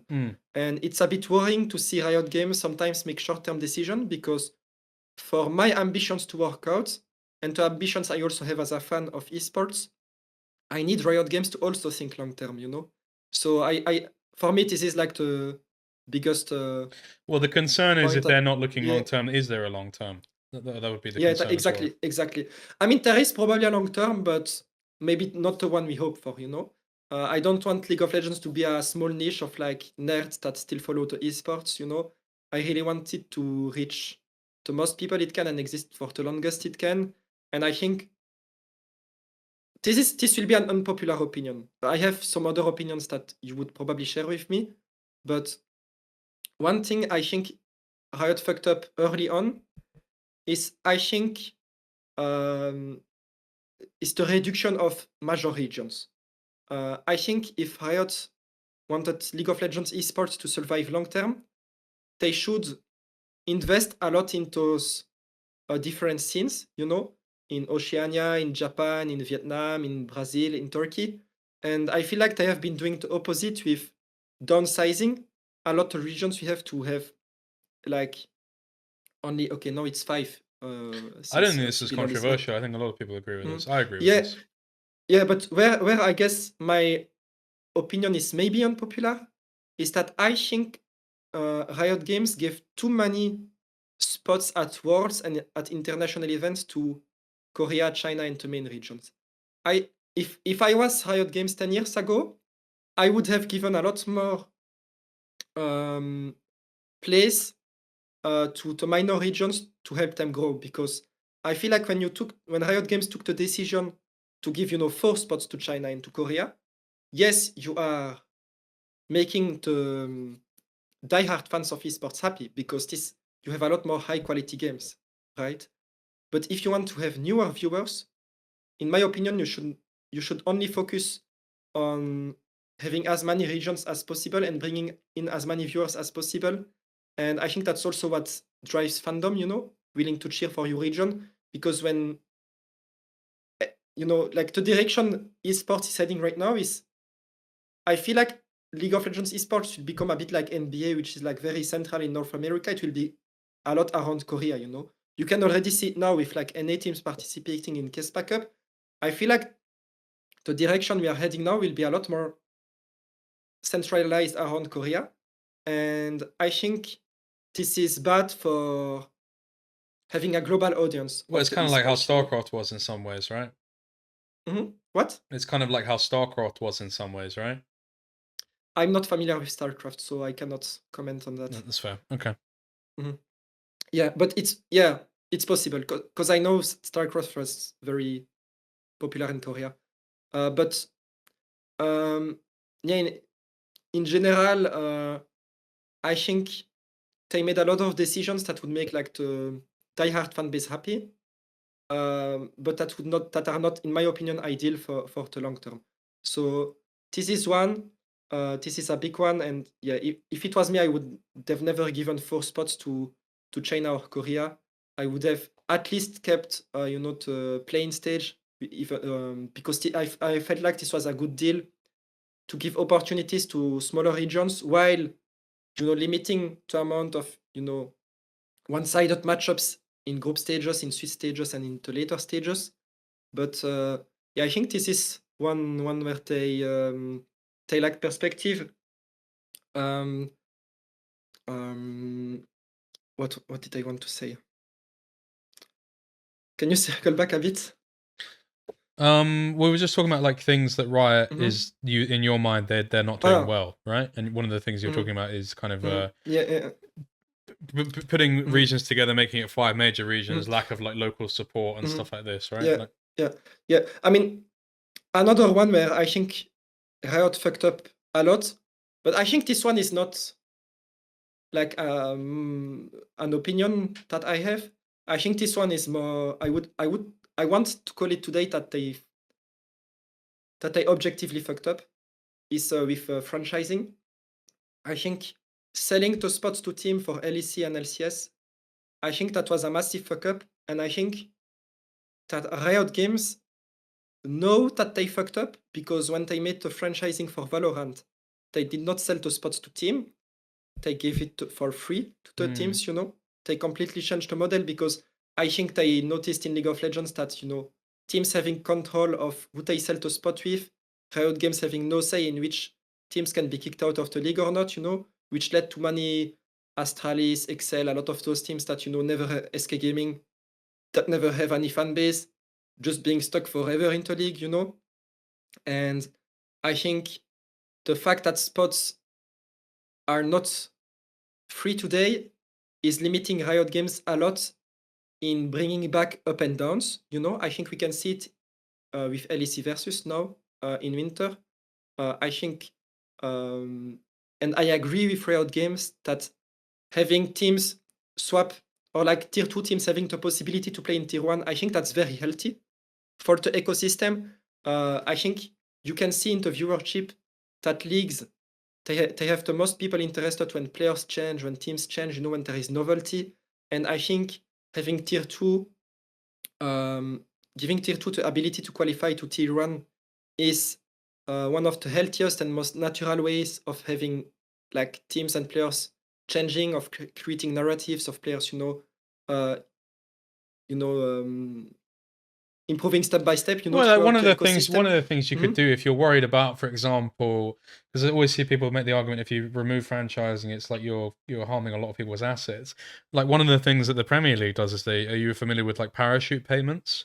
Like when people get relegated, for example, the league Mhm. gives them a lot of money in order to like financially maintain themselves and stuff like this. Okay. I think something like that could be a really good system if you're worried Yeah. about orgs like finding themselves in financial complete disrepute Yeah. and downfall after being relegated. Like we could introduce a system like parachute payments, for example. Mhm. Yeah. Yeah, definitely, for example. But in any case, today, Riot Games, I think that they want to make a link between tier 2 and tier 1. And I think they realize it because tier 2 is not sustainable now. It's not working out. And I think that's also because they made too many short-term decisions. Like the state of tier 2 is another completely different topic, but I think Riot Games made a lot of bad decisions there. And now they realize that if you don't have a healthy tier 2, it will cause a lot of damage to tier 1. So they want to like give visibility again to tier 2 by integrating it into upper leagues, which is why LEC Versus exists. At first, Riot Games wanted to do something all year long, with integrating tier 2 teams in LEC, and LEC teams rejected it. That was the entire drama. It did not happen because those teams paid for the spot, and now Riot Games is stuck. They cannot do it. And I think in Valorant in 2027, 2028, we will see a lot more exchanges between the different tiers of the game because Riot Games, they have not sold those spots. They can do whatever they want with it. If they say, okay, now the spots are up to promotion, or whoever plays any rule that they want, they can do it, But in LEC, Riot Games have made a league where they have no power over. And I guess you could say that's good because one downside of esports is that the publisher has a monopoly over its game. But today it's limiting completely the flexibility we have Riot Games has over its own league. And I think that because of it, they are not able to correct mistakes of the past. And yeah, given their decision today to want, to integrate tier 2 more in tier 1 and to indeed in Valorant give spots out for free into leagues, just on a 3-year contract, I think it is. I think they realized that they really fucked up in League of Legends, to sell those spots. Well, they do give And out spots for free in League of Legends. You just need to be called Lost Returners. yeah, that's true. That's true. That's true. I wondered Yeah. how much, to what extent you could comment on, and if you're not comfortable or it's not possible, then feel free not to. What could you tell us, or how much could you speculate or comment on the speculation that they're going to be moving to an LEC2 model with the ERLs in the oncoming future? Because it's a rumor that I've heard proliferated quite commonly. The idea that all of the ERLs will be kind of dissolved and it will move to a direct ERL2, ERL3, ERL4 thing. Have you heard much about this? Is there much veracity, truth to these claims? Yeah, I mean, I've heard that in the LEC owners meeting that Riot Games did bring up this topic in the future, to have a reduction in some form of or unification of tier 2. But I do not know. I'm not like hiding info. I do not know. And I don't know even if teams or Riot Games know. I do not know like which form it will be. If it's like an LEC2, or if it's like, I don't know, if ERL still exists and they qualify, in one unified league, or if they completely delete them, if there is an LEC3, LEC4. I don't exactly know which form it will take, but I do know for certain that they have this in mind, to have more of a unification of tier 2. And I'm quite confident that the reason is because Riot Games have also figured out that for the model to be sustainable is that they need a little bit to fund the leagues and the teams that play in them, because in some way esports is bringing revenue to the game, you know. Today if I still Well, play it's League also of about the Legends, future players, right? Like for me, one of yeah, the craziest things is the fact mhm, that all the LEC players that come up and coming in terms of talents will be like either Spanish or French. When was the last mhm, time you saw like a true like phenomenal talent from like Scandinavia? Who are like that's like famously what our region is built on, right? Like players like mhm. Caps, Yeah, Reckless, like these guys just don't yeah, exist anymore. Bjergsen, like yeah, they don't exist anymore, right? yeah. That's true. That's true. That's true. Yeah. No, completely. But yeah, I don't remember what I was saying, but yeah, I think Riot Games this is me guessing, not an information, but I feel like Riot Games has realized that for it to be sustainable, they need to fund a little bit those leagues. And when you have like so many ERLs, it's impossible to give money, you know, to so many leagues and so many teams that you have no control over. I think they need to unify it, to monetize it, and this way it will be sustainable for the next caps, the next perks, you know, for any player that can come up. And it's, you know, in a way, it also makes sense, in my opinion, from a business standpoint, because again, to teams, to esports, we advertise the game.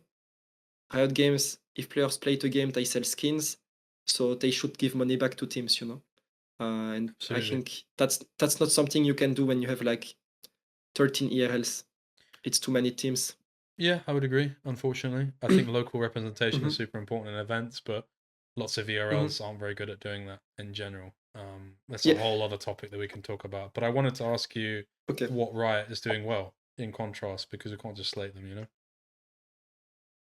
What Riot Games is doing well? Mm,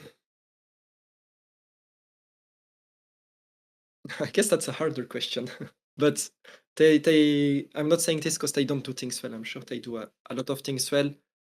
Honestly, from my uh, regarding my job, I think the way Riot Games deal with media, they do it quite well, because Yeah, I every think they have time, a great relationship with yeah, media. I think it's good. yeah. Honestly, sometimes I've put out articles that were really bad for Riot Games. I've also been critical sometimes of Riot Games in the past. You know, like there was one specific EMEA Masters format that I criticized a ton of on social media. There's been and following that, I had calls with Riot Games, people at Riot Games, and they've always told me, we respect that you can criticize us, you know. Like they completely understand that's the role of a media, and I think Riot Games is pretty cool with it. And I think in general the way they deal with media is quite professional. And I mean, of course, sometimes I've had like, you know, okay, I think I can tell it, but when I leaked, you know, the LEC versus format, you know, with now Los Ratones in the league, Riot Games was not happy about the league, and I felt a bit of pressure with publishing it, but you know, in general, they respect it, you know, so they understand it's my job, and I feel in general with media they are quite cool. So yeah, I think that's one thing they do well. I think Riot Games is also really strong at building storylines into game, which is super important. I think that, you know, what they've done around Faker is actually really good. I think like the Hall of Fames thing that they introduced every year, I think that's fantastic. I think like just in general the trailers they do, how much narratives they try to create between players, even, you know, before a game starts and everything. I think they really put forward players really well. I like also how they, you know, in a way they put a lot of media attention to it, which you don't see as much in other esports, you know. Like in CS or Rocket League, you don't have that. But, you know, myself as a media with Ship Esports today, we are a lot in competition against LoL Esports itself, you know. They put out so many news, so many content around players and teams, and I think Riot Games do this quite well, to be honest. And I'm sure they invest so much money in it. So I think that's a good thing. Yeah, their features team is really good. Yeah. They're good guys. Mhm. I wanted to bring, and this is something I asked you about, and it might not be something because I mentioned it to you before, and I hope that you prepared for it. But if you haven't, it's fine, and we can adjust on the fly. But I Mhm. was specifically asking you, like, what are some of the biggest what ifs of the last couple off seasons? Like, since you started working, like, what are some Mhm. crazy things that could have happened potentially that people don't know about? What comes to mind Hmm. for you? Okay, I did think a little bit about it, but to be honest, the biggest ones that come in mind, I've already talked about it a little. One, okay, maybe it's not the biggest for you, but one big what if I have in mind is G2's roster last year, because G2 wanted Parus, for example, for support, and this off-season Parus didn't have high value because he had a bad year, and this is again very specific to me, but I wonder how much a player that had a bad year in LEC, if he was put into G2 system, in this G2 roster, you know, he would probably have been a very different player. And I wonder, those are the biggest what ifs to me, like, because I think the environment of a player plays a lot, in their Yeah. performance. And I think, like, I would not be surprised that if G2 got Paris last year, he would today be like the best support in LEC. And maybe this sounds ridiculous when you see his performance in LEC this year, but I think like if you put a player that has some talent, in my I don't think opinion, it's that ridiculous. into There's a reason he was that yeah, hyped, right? Like, yeah, yeah. But yeah, I think that's a big one. Also, obviously, Calist, uh, 2 years ago he signed with KC for 3 years. mm. Um, what would be the landscape today if he did not sign that long? I think he would maybe be at G2 I want today to as well. ask you because it's a Mm-hmm. story that you guys reported was the whole massive Kalist trade.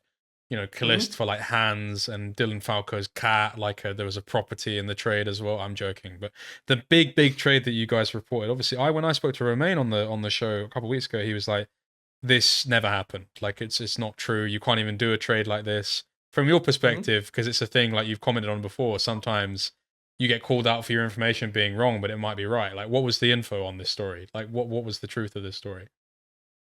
So uh, I think a lot of people misremember this tweet because usually I report on stuff that's like um, definitive or that was like definitively considered. And a lot of people remember, I believe this tweet as like G2 made an offer to Calist. When you can read the headline, it said G2 considered offering Calist, and then the famous trade. Yeah, And yeah. I agree from our point. You cannot do such a trade without the consent of players, and I think he has to say it to protect his players.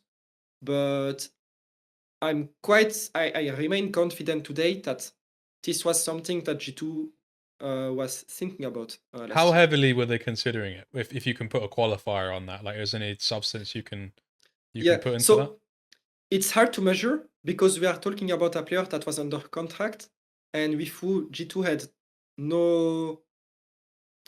They could not talk with him. They could only ask KC if they were willing to sell.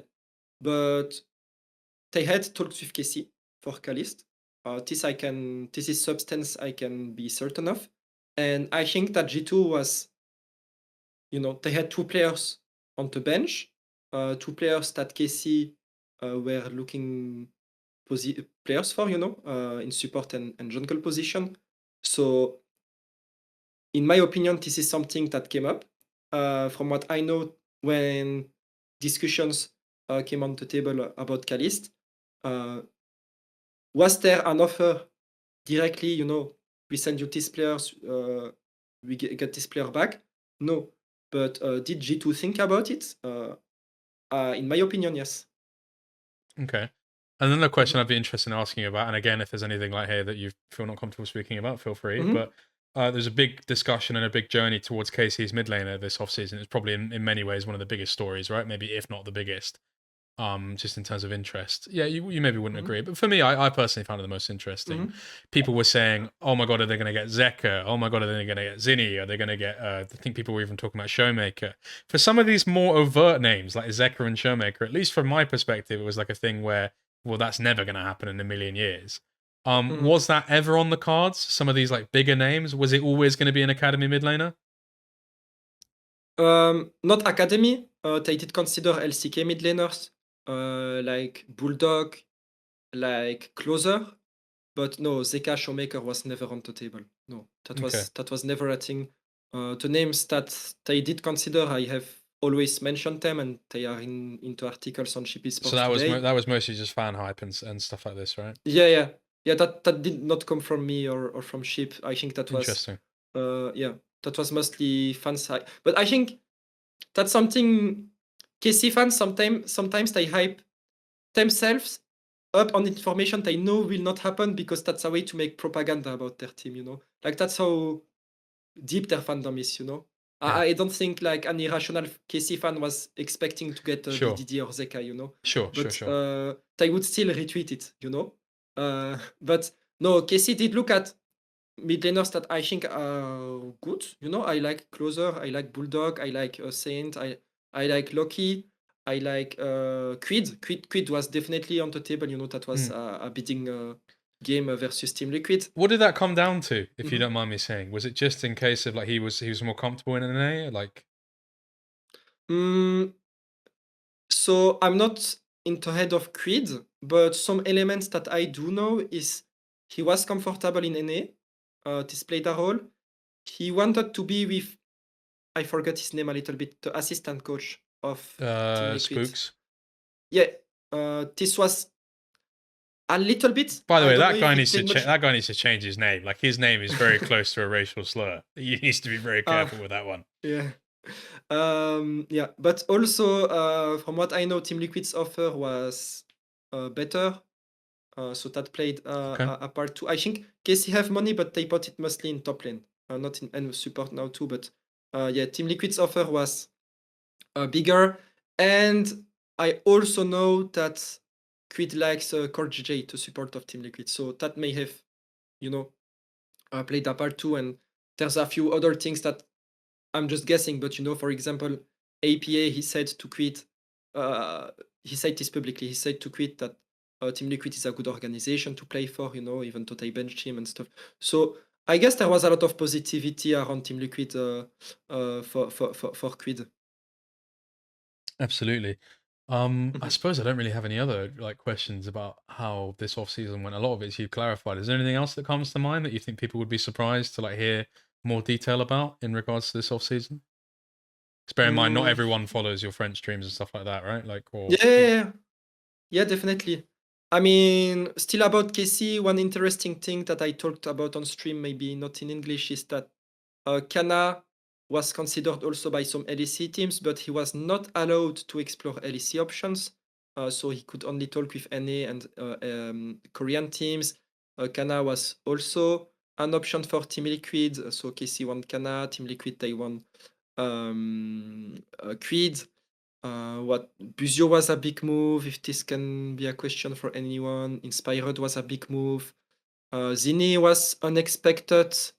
yeah, that's another one They as well. Why Mhm, Shopify Rebellion? Because for me, Shopify Rebellion getting Zinni is sort of like it's like mhm. me telling you that I'm dating Sabrina Carpenter. Like it's not necessarily something you'd expect, right? Why was it the case Yeah. that he went over to Shopify Rebellion? So I think at first Zinni was expected to join an LCK or LPL team, one of the better ones, and I think that's the Do you reason know KC did. what was the scale of like where he could have gone? Like, was he able to go to like a top org? Because obviously the thing No, I about don't. LCK teams is the problem with being a mid laner is that elite four is like very locked, and you could Yeah. have the potential to be as good, but getting one of those spots initially is going to be difficult, right? Mhm. Yeah. I, Actually, a Chinese leaker did say which team it was in LPL. I don't remember actually, but no, he was not going to be in the top four, but he was going to have an LCK team or maybe like a top half LPL team. And this is why KC did not go for Zinni, because that was the expectation. I think KC did a mistake here. I think they should have maybe looked more into it. but yet he was supposed to go to one of those teams. So this fell down. It was not an option anymore. And by the time it then, had fallen down, had they already pursued too closely to Kiahu, for example, and then it wasn't possible? Kiehu was done. Kiehu was a done deal when the Zinni thing fell down. But did Zinni actually exist higher as a priority for them? Like, if in your mind, if they could have had Zinni, would they have chosen Zinni over? I think he was on their list just as Kiehu. Okay, like cool. I don't know which one was higher in the list, and I don't know if they had one higher in the list, but he was like one of those names they considered. Cool. Fair. Definitely. Yeah. And yeah, Zinni options fell down. A lot of teams had mid lane locked. Shopify had not locked a mid laner yet. They tried Quid, they failed. They saw they maybe discussed with Koi quickly if they could get a Jujopian and Inspired. No, that was not possible. Then Shopify wanted to spend on a mid laner. Shopify have money, to be honest. So yeah, it became quickly one of the best options for Zinni. I mean, Shopify was not the worst team, this year in LCS. They had quite a lot of upsets.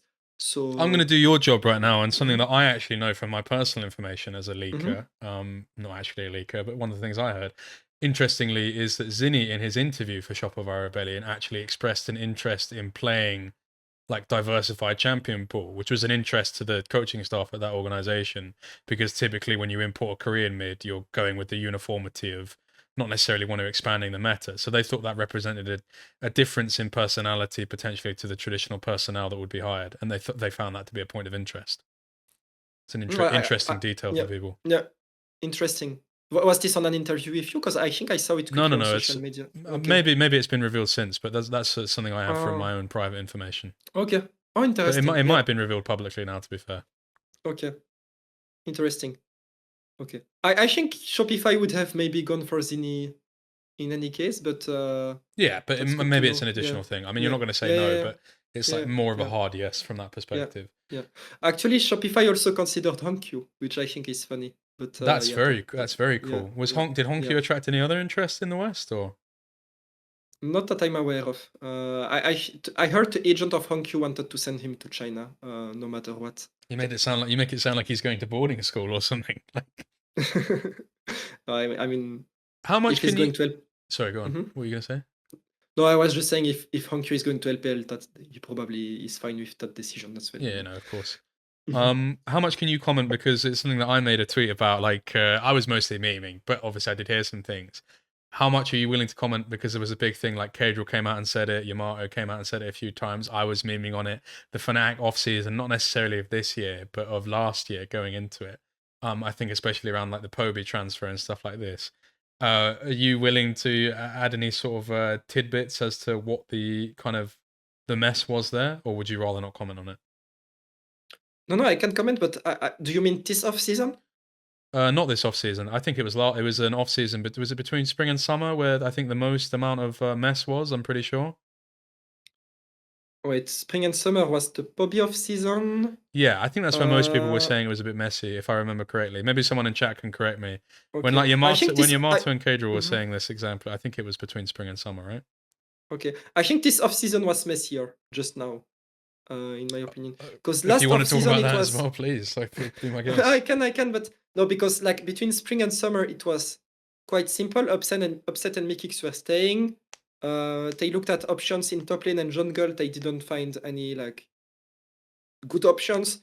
They did offer Wonder a sixth man position on the Fnatic lineup, which Wonder declined.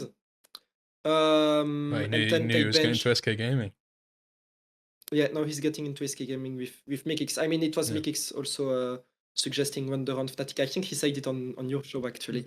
Yeah. And then they benched Humanoid for Poby. But honestly, it was not so much of a mess. It was more the typical Fnatic off-season. But I think this off-season was a bit more of a mess because Fnatic actually tried to sell Razork to other teams, and it did not happen after shopping him a lot. Would it be fair to say, because it was something that I was getting from, and this is obviously will be personal opinion from your part, so maybe you're not comfortable giving it.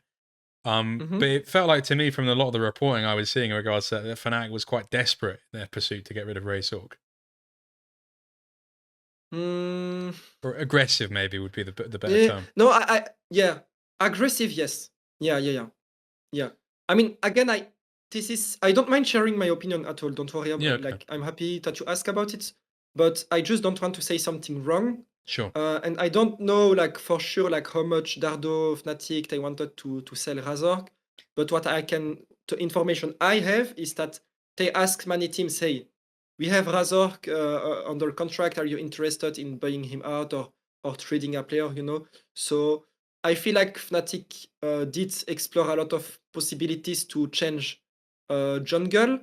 Um, I think one of the reasons is because Razork today is the highest salary on Fnatic. He costs a lot of money to Fnatic, and Fnatic did go into this off season with the idea that they need to rebuild the roster. They need to change things up a lot. In the end, they changed other roles, so I wouldn't necessarily say that they are like unhappy to keep Razork, because they did get Vladi into mid lane. There was a situation where they kept Poby, which at some point I thought was going to happen. They did change top lane, they did. Mikix did leave to SK Gaming, so I don't know if they are unhappy with keeping Razork, but they did a lot explore the possibility to send him to another team. They did look at other junglers in the scenario of Razork going to another team. With the new lads on Fnatic, presumably Impiros or otherwise, people that might not know, he used to be called Jax Blank. He actually was the top laner at Mhm. Riddle when Vladi was on Riddle in NLC back in 2022. But presumably Impiros and this new support, they're both on minimum. But is Vladi comparative to Razork's salary now? Because presumably Razork's salary wouldn't have changed.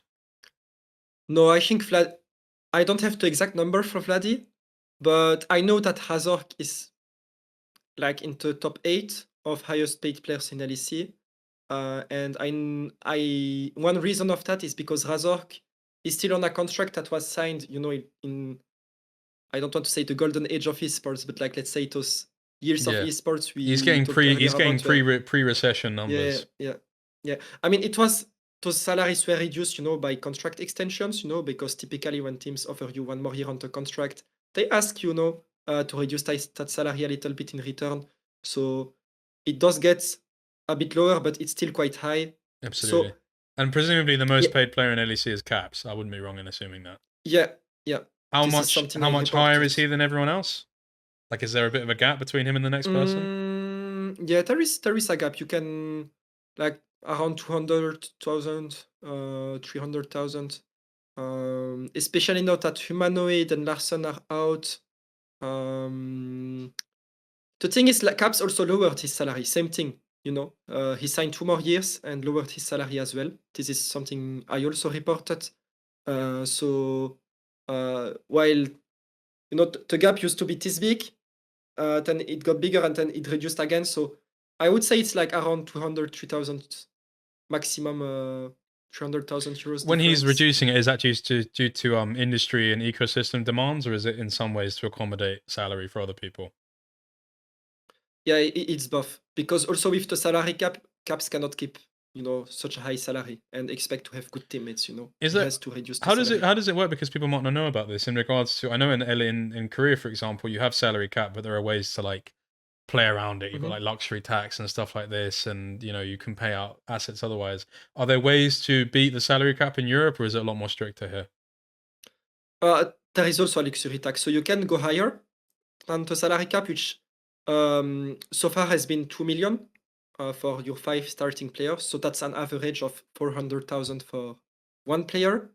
Um, there are discussions to potentially reduce it, but right now it's at 2 million. And if you exceed this salary cap, you have to double the amount of money you spend above it and then give it to other teams, as some form of revenue sharing, if that makes sense. Okay, that makes So, sense. if you exceed, for example, of 100,000, you have to add 100,000 to a bag that is distributed to all teams in the league. Approximately, it's something like that. And So you can do it. how many teams are above cap? Are there any teams above cap? Okay, so this is the second thing is some teams are above the cap right now, but it's because of contracts that they signed years ago, which are not factored in, you know. So right now, no team is paying the luxury tax, but some teams have to reduce the Oh salaries to be under wow. it. Okay, that's so interesting. And presumably that would be is G2, G2, G2, Fnatic, I would assume. And only that's G2, only G2. only G2. Yeah. Wow. Okay. Mhm. Yeah. I wonder if I have any other questions. Are there any sort of like crazy stories you can share us from inside information, like inside stories that you're comfortable talking about? Because there's a few that I come to mind.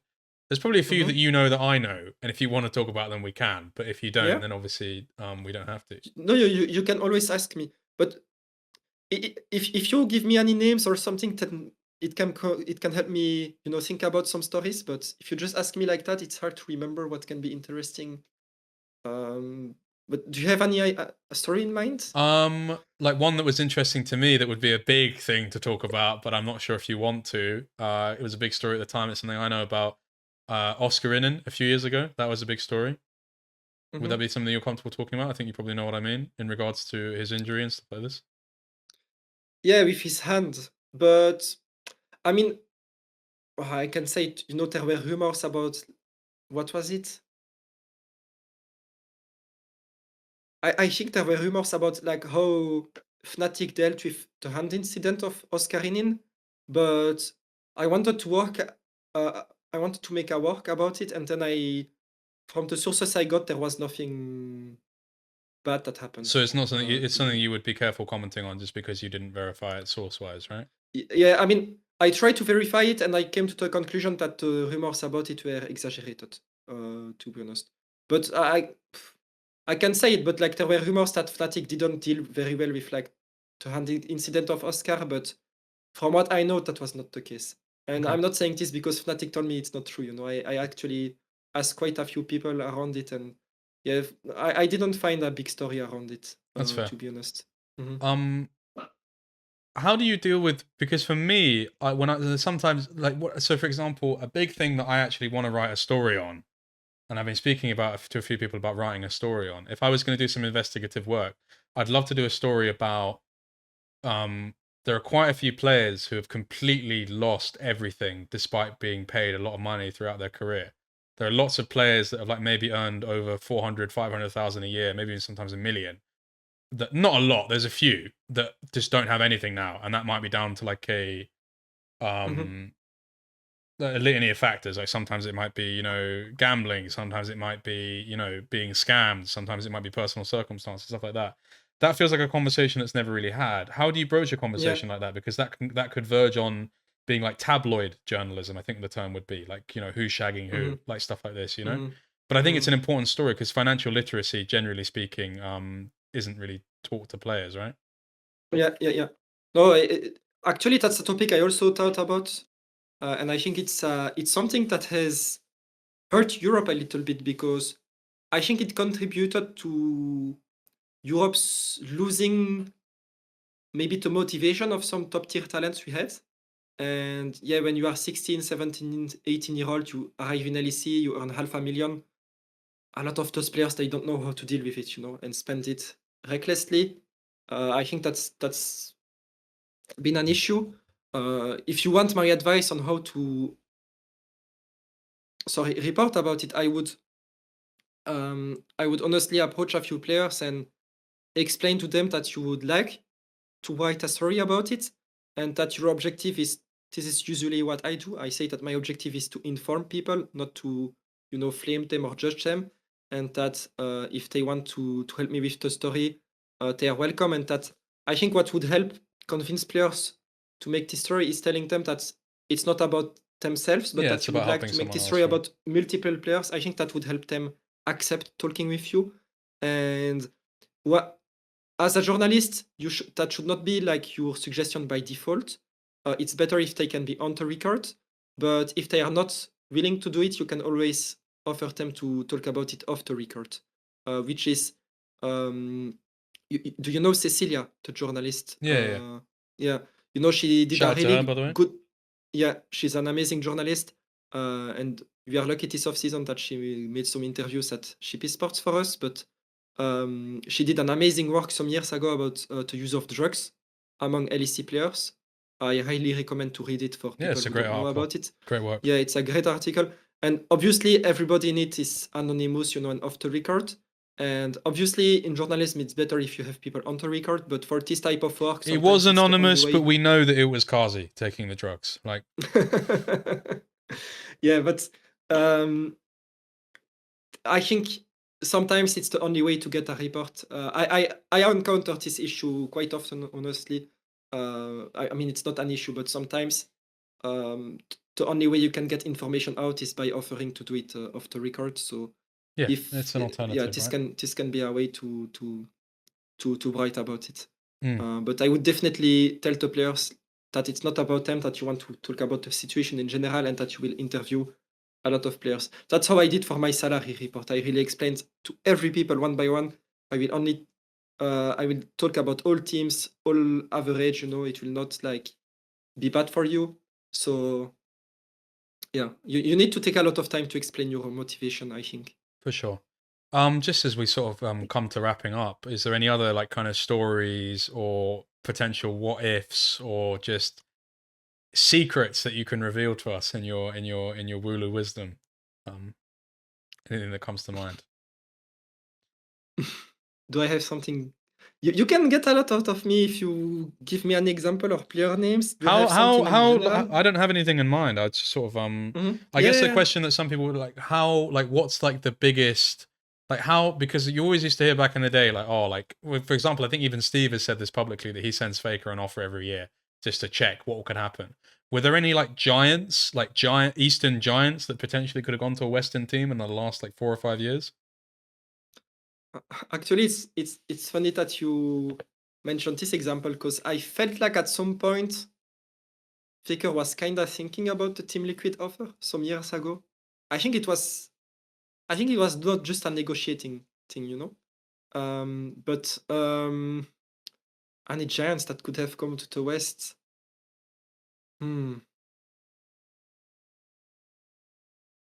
Not in recent years, I think. Not in I mean, this off-season there was Shopify Honkyu I mentioned, which I think would have been pretty big. There were people talking. I mean, there are lots of people on like subreddit, for example, being like, "Oh, like Viper's going to be leaving HLE. Like, obviously, Viper went to BLG. He was never going to like G. That could have never been a conversation with G2, right? Like, surely not. No. I mean, you always have teams, as you said with the Steve example, that will consider a big player. Like Team Heretics this off-season, they tried to have Smash or Berserker. Smash would have been, I think, Did they big. actually? Yeah, they tried, but I mean, the result, right? And that's actually something I say myself quite often, is any EU team during the off-season that doesn't have Caps as its first option in mid lane is trolling. Like, Caps should be the first option of any team. Like, even if it's 0.001%, if it's the best option you can have, you should try it. So do you think there's Caps always a lot of... has Caps just been a certain lock for G2 in the last years? Has there ever been any time where you felt like his eyes were wandering from anything you heard in the off season, like any potential super projects? No. I think Caps has been locked for in G2 in the past years. But yeah, I think a lot of teams have tried to get big names, but without success. Has there been any like realistic ones, or like any attempt that was close to occur? I actually don't think so. No, not Viper. That was more during the Jacob Wolf era, in 2019, 2020. Well, that was back then when it was like crazy shit, like yeah, a lot of upset the going LCS to teams. IG, like stuff like this. Like you even had Western. Yeah. I mean, a big one that I reported that would have been insane is Jojopion going to Sandbox, it was called back then. Yeah. Sandbox sent an offer to Jojopion that was quite big. We could have had Jojopion in LCK, which would be insane. I'm happy to have him in Europe, but Well, also that would have been Offset crazy. was saying he had a sandbox offer before he chose KC, right? That was another option for him. Oh, yeah. I don't know what Upset said, but I think from what I know, if Sandbox had Jojopion, Upset was considered ADC. But from what I know, he didn't have an offer. But Okay. yeah, Okay. that's just the In information I have. regards to how have you managed to get LCK rumors now? Because that seems to be a major kind of thing that you've managed to Mm, make a breakthrough this off season specifically and get actual LCK information. How has that happened? mhm. Well, I did have a few LCK reports before, but people don't remember because they were like small. Last year I had Brian Hambach and Felix Closer, which obviously nobody remembers. But Well, I've I've got a mate I been. went to school with that played for my local football club, mate. You don't see me talking about it. Wait, what? I've got a friend who used to play for my local football club. You don't see me talking about it, mate. Do you know what I mean? You Like, should. You should make tweets about it. Give us You some should. real stories. No, I'm joking. I'm joking. Yeah, no, I get your point, but I'm answering your question. I did build up Korean contacts for a few years now, and last year I actually went to Korea and dedicated 1 week to work where I was like just meeting people, and I think this off season I got trust from enough people that I could be certain of some information, and then I shared some reports, and I had some information before about LCK, but I was never like certain about the information or like confident enough to share it. And especially, an information like T1 pays, for example, uh, if you get this one wrong, Oh yeah, you it's are, over. That's career ender. like imagine I share T1 pays, especially with the T1 fans in Korea, like fandom is next level, If this is wrong, my career is done, Like it's so to share this type of info, I really need to. Could I ask you? Could I ask you what was were there other considerations made for T1's ADC? Because obviously, LS got in a little bit of trouble for saying, although he did, to be fair to him, say it was speculative, say that Carrier and Pays were like friendly with each other. They used to duo back in the day. That influenced the decision. Obviously, some people would look at it as, why didn't they just take Smash? If if they were going to bench Gumayushi during the year 4 Smash, and Smash came in and did pretty well at some points, surely it's a no-brainer to bring Smash in. What other considerations were made, and how did we land on Pays here? If you're able to share any information, I would be able to, but I don't have like enough information about Korea to be confident, like about that's fair. Entire. Honestly, as I told you in Europe, I track the entire off season, and I can tell you like all considerations. For Korea, it's more about finding the information, and I'm able to do that because Korean reporters, they don't. I mean, they do report roster moves, but it's like very controlled by teams. Like they don't report all of them, so there was room to get T1 pays as exclusive, and I don't have a lot more details than it. I wonder personally if they considered Viper. I would be surprised if they didn't, but I don't. I'm not able to tell you like for a fact that they considered Viper. So in regards to like things like Knight to LCK or like Chovy to LPL, stuff like this over the last few years, it's not something that you would have a lot of information on. No, I don't have information on that. I think we spoke about it. We spoke about it earlier, but in regards to the Fnatic this off season, what were people going crazy over? Like, what was because we mentioned talking about that potentially. What was something? Yeah. It was primarily Razor Excel, or like what were the other things? Because it seemed like some of the options we landed on are potentially not the first options we would have had. Yeah, I think what most people were crazy about this offseason is how long Fnatic took, to make their roster changes. Like they were the last team to end the roster, and it was not even close. And at some point in the offseason, I kind of defended Fnatic, not with the objective to defend them, but because I know that every offseason Fnatic is very slow and they tend to be late in offseason. This was the case last year too, when Upset and Mikix were locked like at the end of the offseason, and it can be an advantage sometimes because if a player has Fnatic as first option, they will wait for you. And then they lose out all other options, and then you can get them for the price you want, I don't know if this is what Fnatic is doing, but it feels a lot like it because they do it quite regularly. And I think at least this off season there was the same tendency, you know, to be a lot patient in the off season. But I think it backfired this off season because Fnatic really wanted June in support. Like I can tell you that it was the first option of Fnatic by far. Like I they know really this, wanted but then June. let me ask you your personal opinion on this. How Mhm. the fuck does this happen to where like they get rid of him, and then like an obsessed ex, they come back crawling like, please take me back, and all of this. Like, how do we arrive at this? Like, Mhm. Uh, I think okay. From what I know, Fnatic last year, I think the players wanted Mekix in the roster, and I think June was a free agent, right?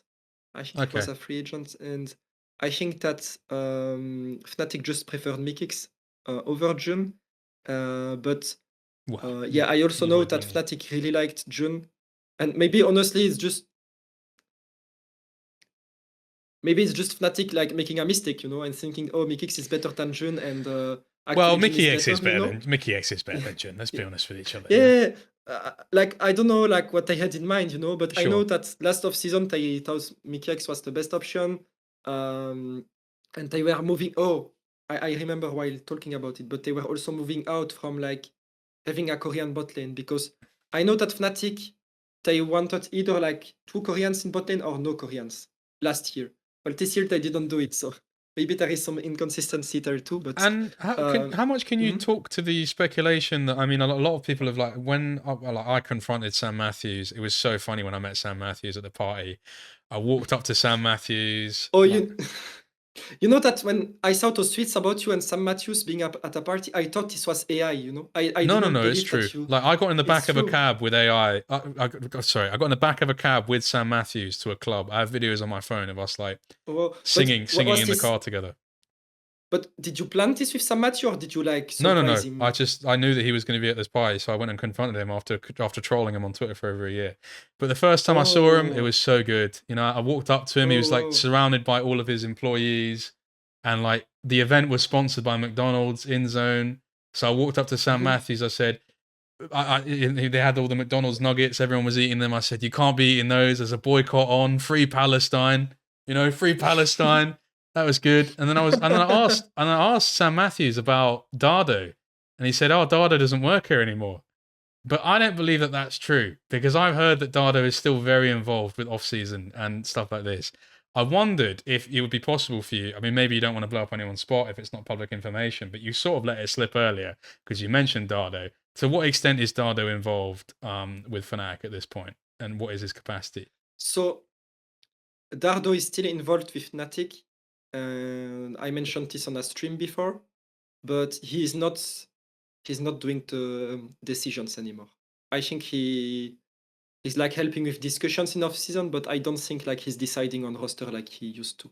But yeah, according to my sources and my information, he went back to Fnatic.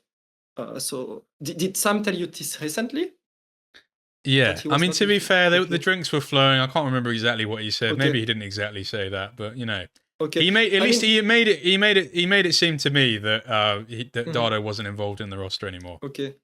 Okay, I mean he's not involved into decisions. Maybe that's what he means, or maybe Dardo is like a contractor with Fnatic and he's like not an Okay, employee. I okay, yeah, don't, no, you know, I don't really know, but that would be a good way around it. yeah, I don't know exactly which way like Sam is answering the question, but he Dardo is still contributing to Fnatic in some way. Yeah, Absolutely. but he's not doing the roster. I can also say this in the defense of Fnatic. I'm sure a lot of people will be very pleased to hear that. And Sam Matthews presumably going to be he's accepted to come on, so we'll be speaking to him soon, hopefully. Yeah, Mister, yeah, I'm surprised he accepted. That will be fun. you're surprised that Yeah, to yeah. come on I this mean, you gank platform. him at in zone DJ thing. Well, we DJ'd I together, you know. I got him on the DJ. We did a yeah, little back and forth. really. We got on And a did you get along with him? yeah, Was we he got on happy about well. it? He was like Wow. saying, Okay. he kept saying to me, you're really funny in real life. And all of his employees were like Mm. laughing at me because I was basically just taking the piss out of their boss in front of him, but like in a Oh friendly wow. way. And then we got in a taxi to a Okay. Okay. nightclub, and then he challenged me to a rap battle in the middle of a bar in front of a load of people. So that was good. Oh, wow. I had a rap battle against a CEO. I think there's only one other CEO you could do that. Maybe Carlos would be interested in that, but I don't think any of the others would be. But in any case, I'm going to wrap us now. Wooloo, it's been a pleasure to speak to you for what the timer tells me is 3 hours and 40 minutes. Obviously, there's some toilet breaks in between that and a little bit of starting up time. But Yeah. I feel like this has been a very illuminating talk about the industry. I hope it's been a chance for you to talk more about your goals and more of an insight to where your personal decision making lies and more of a humanizing nature, because I think that people, they give you a hard time, but they give you a fair time. And I think in allowing you to speak about these things, it allows people more to see the man behind the decisions, and then they can critique that from that perspective. And I hope that you feel that's the case. Yeah, no, thank you for giving me the opportunity to talk about it.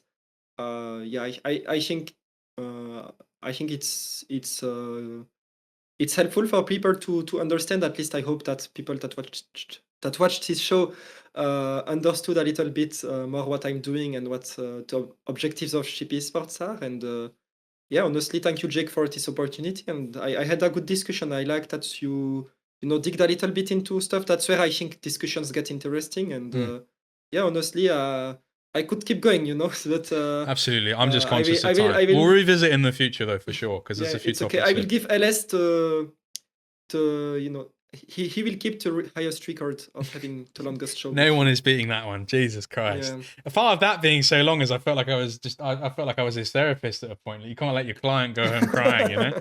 But in any case, thank you so much for coming on, and have a lovely rest of your evening. Thank you, Jake. You too have a good evening. Thank you, everyone. Peace, peace. Goodbye.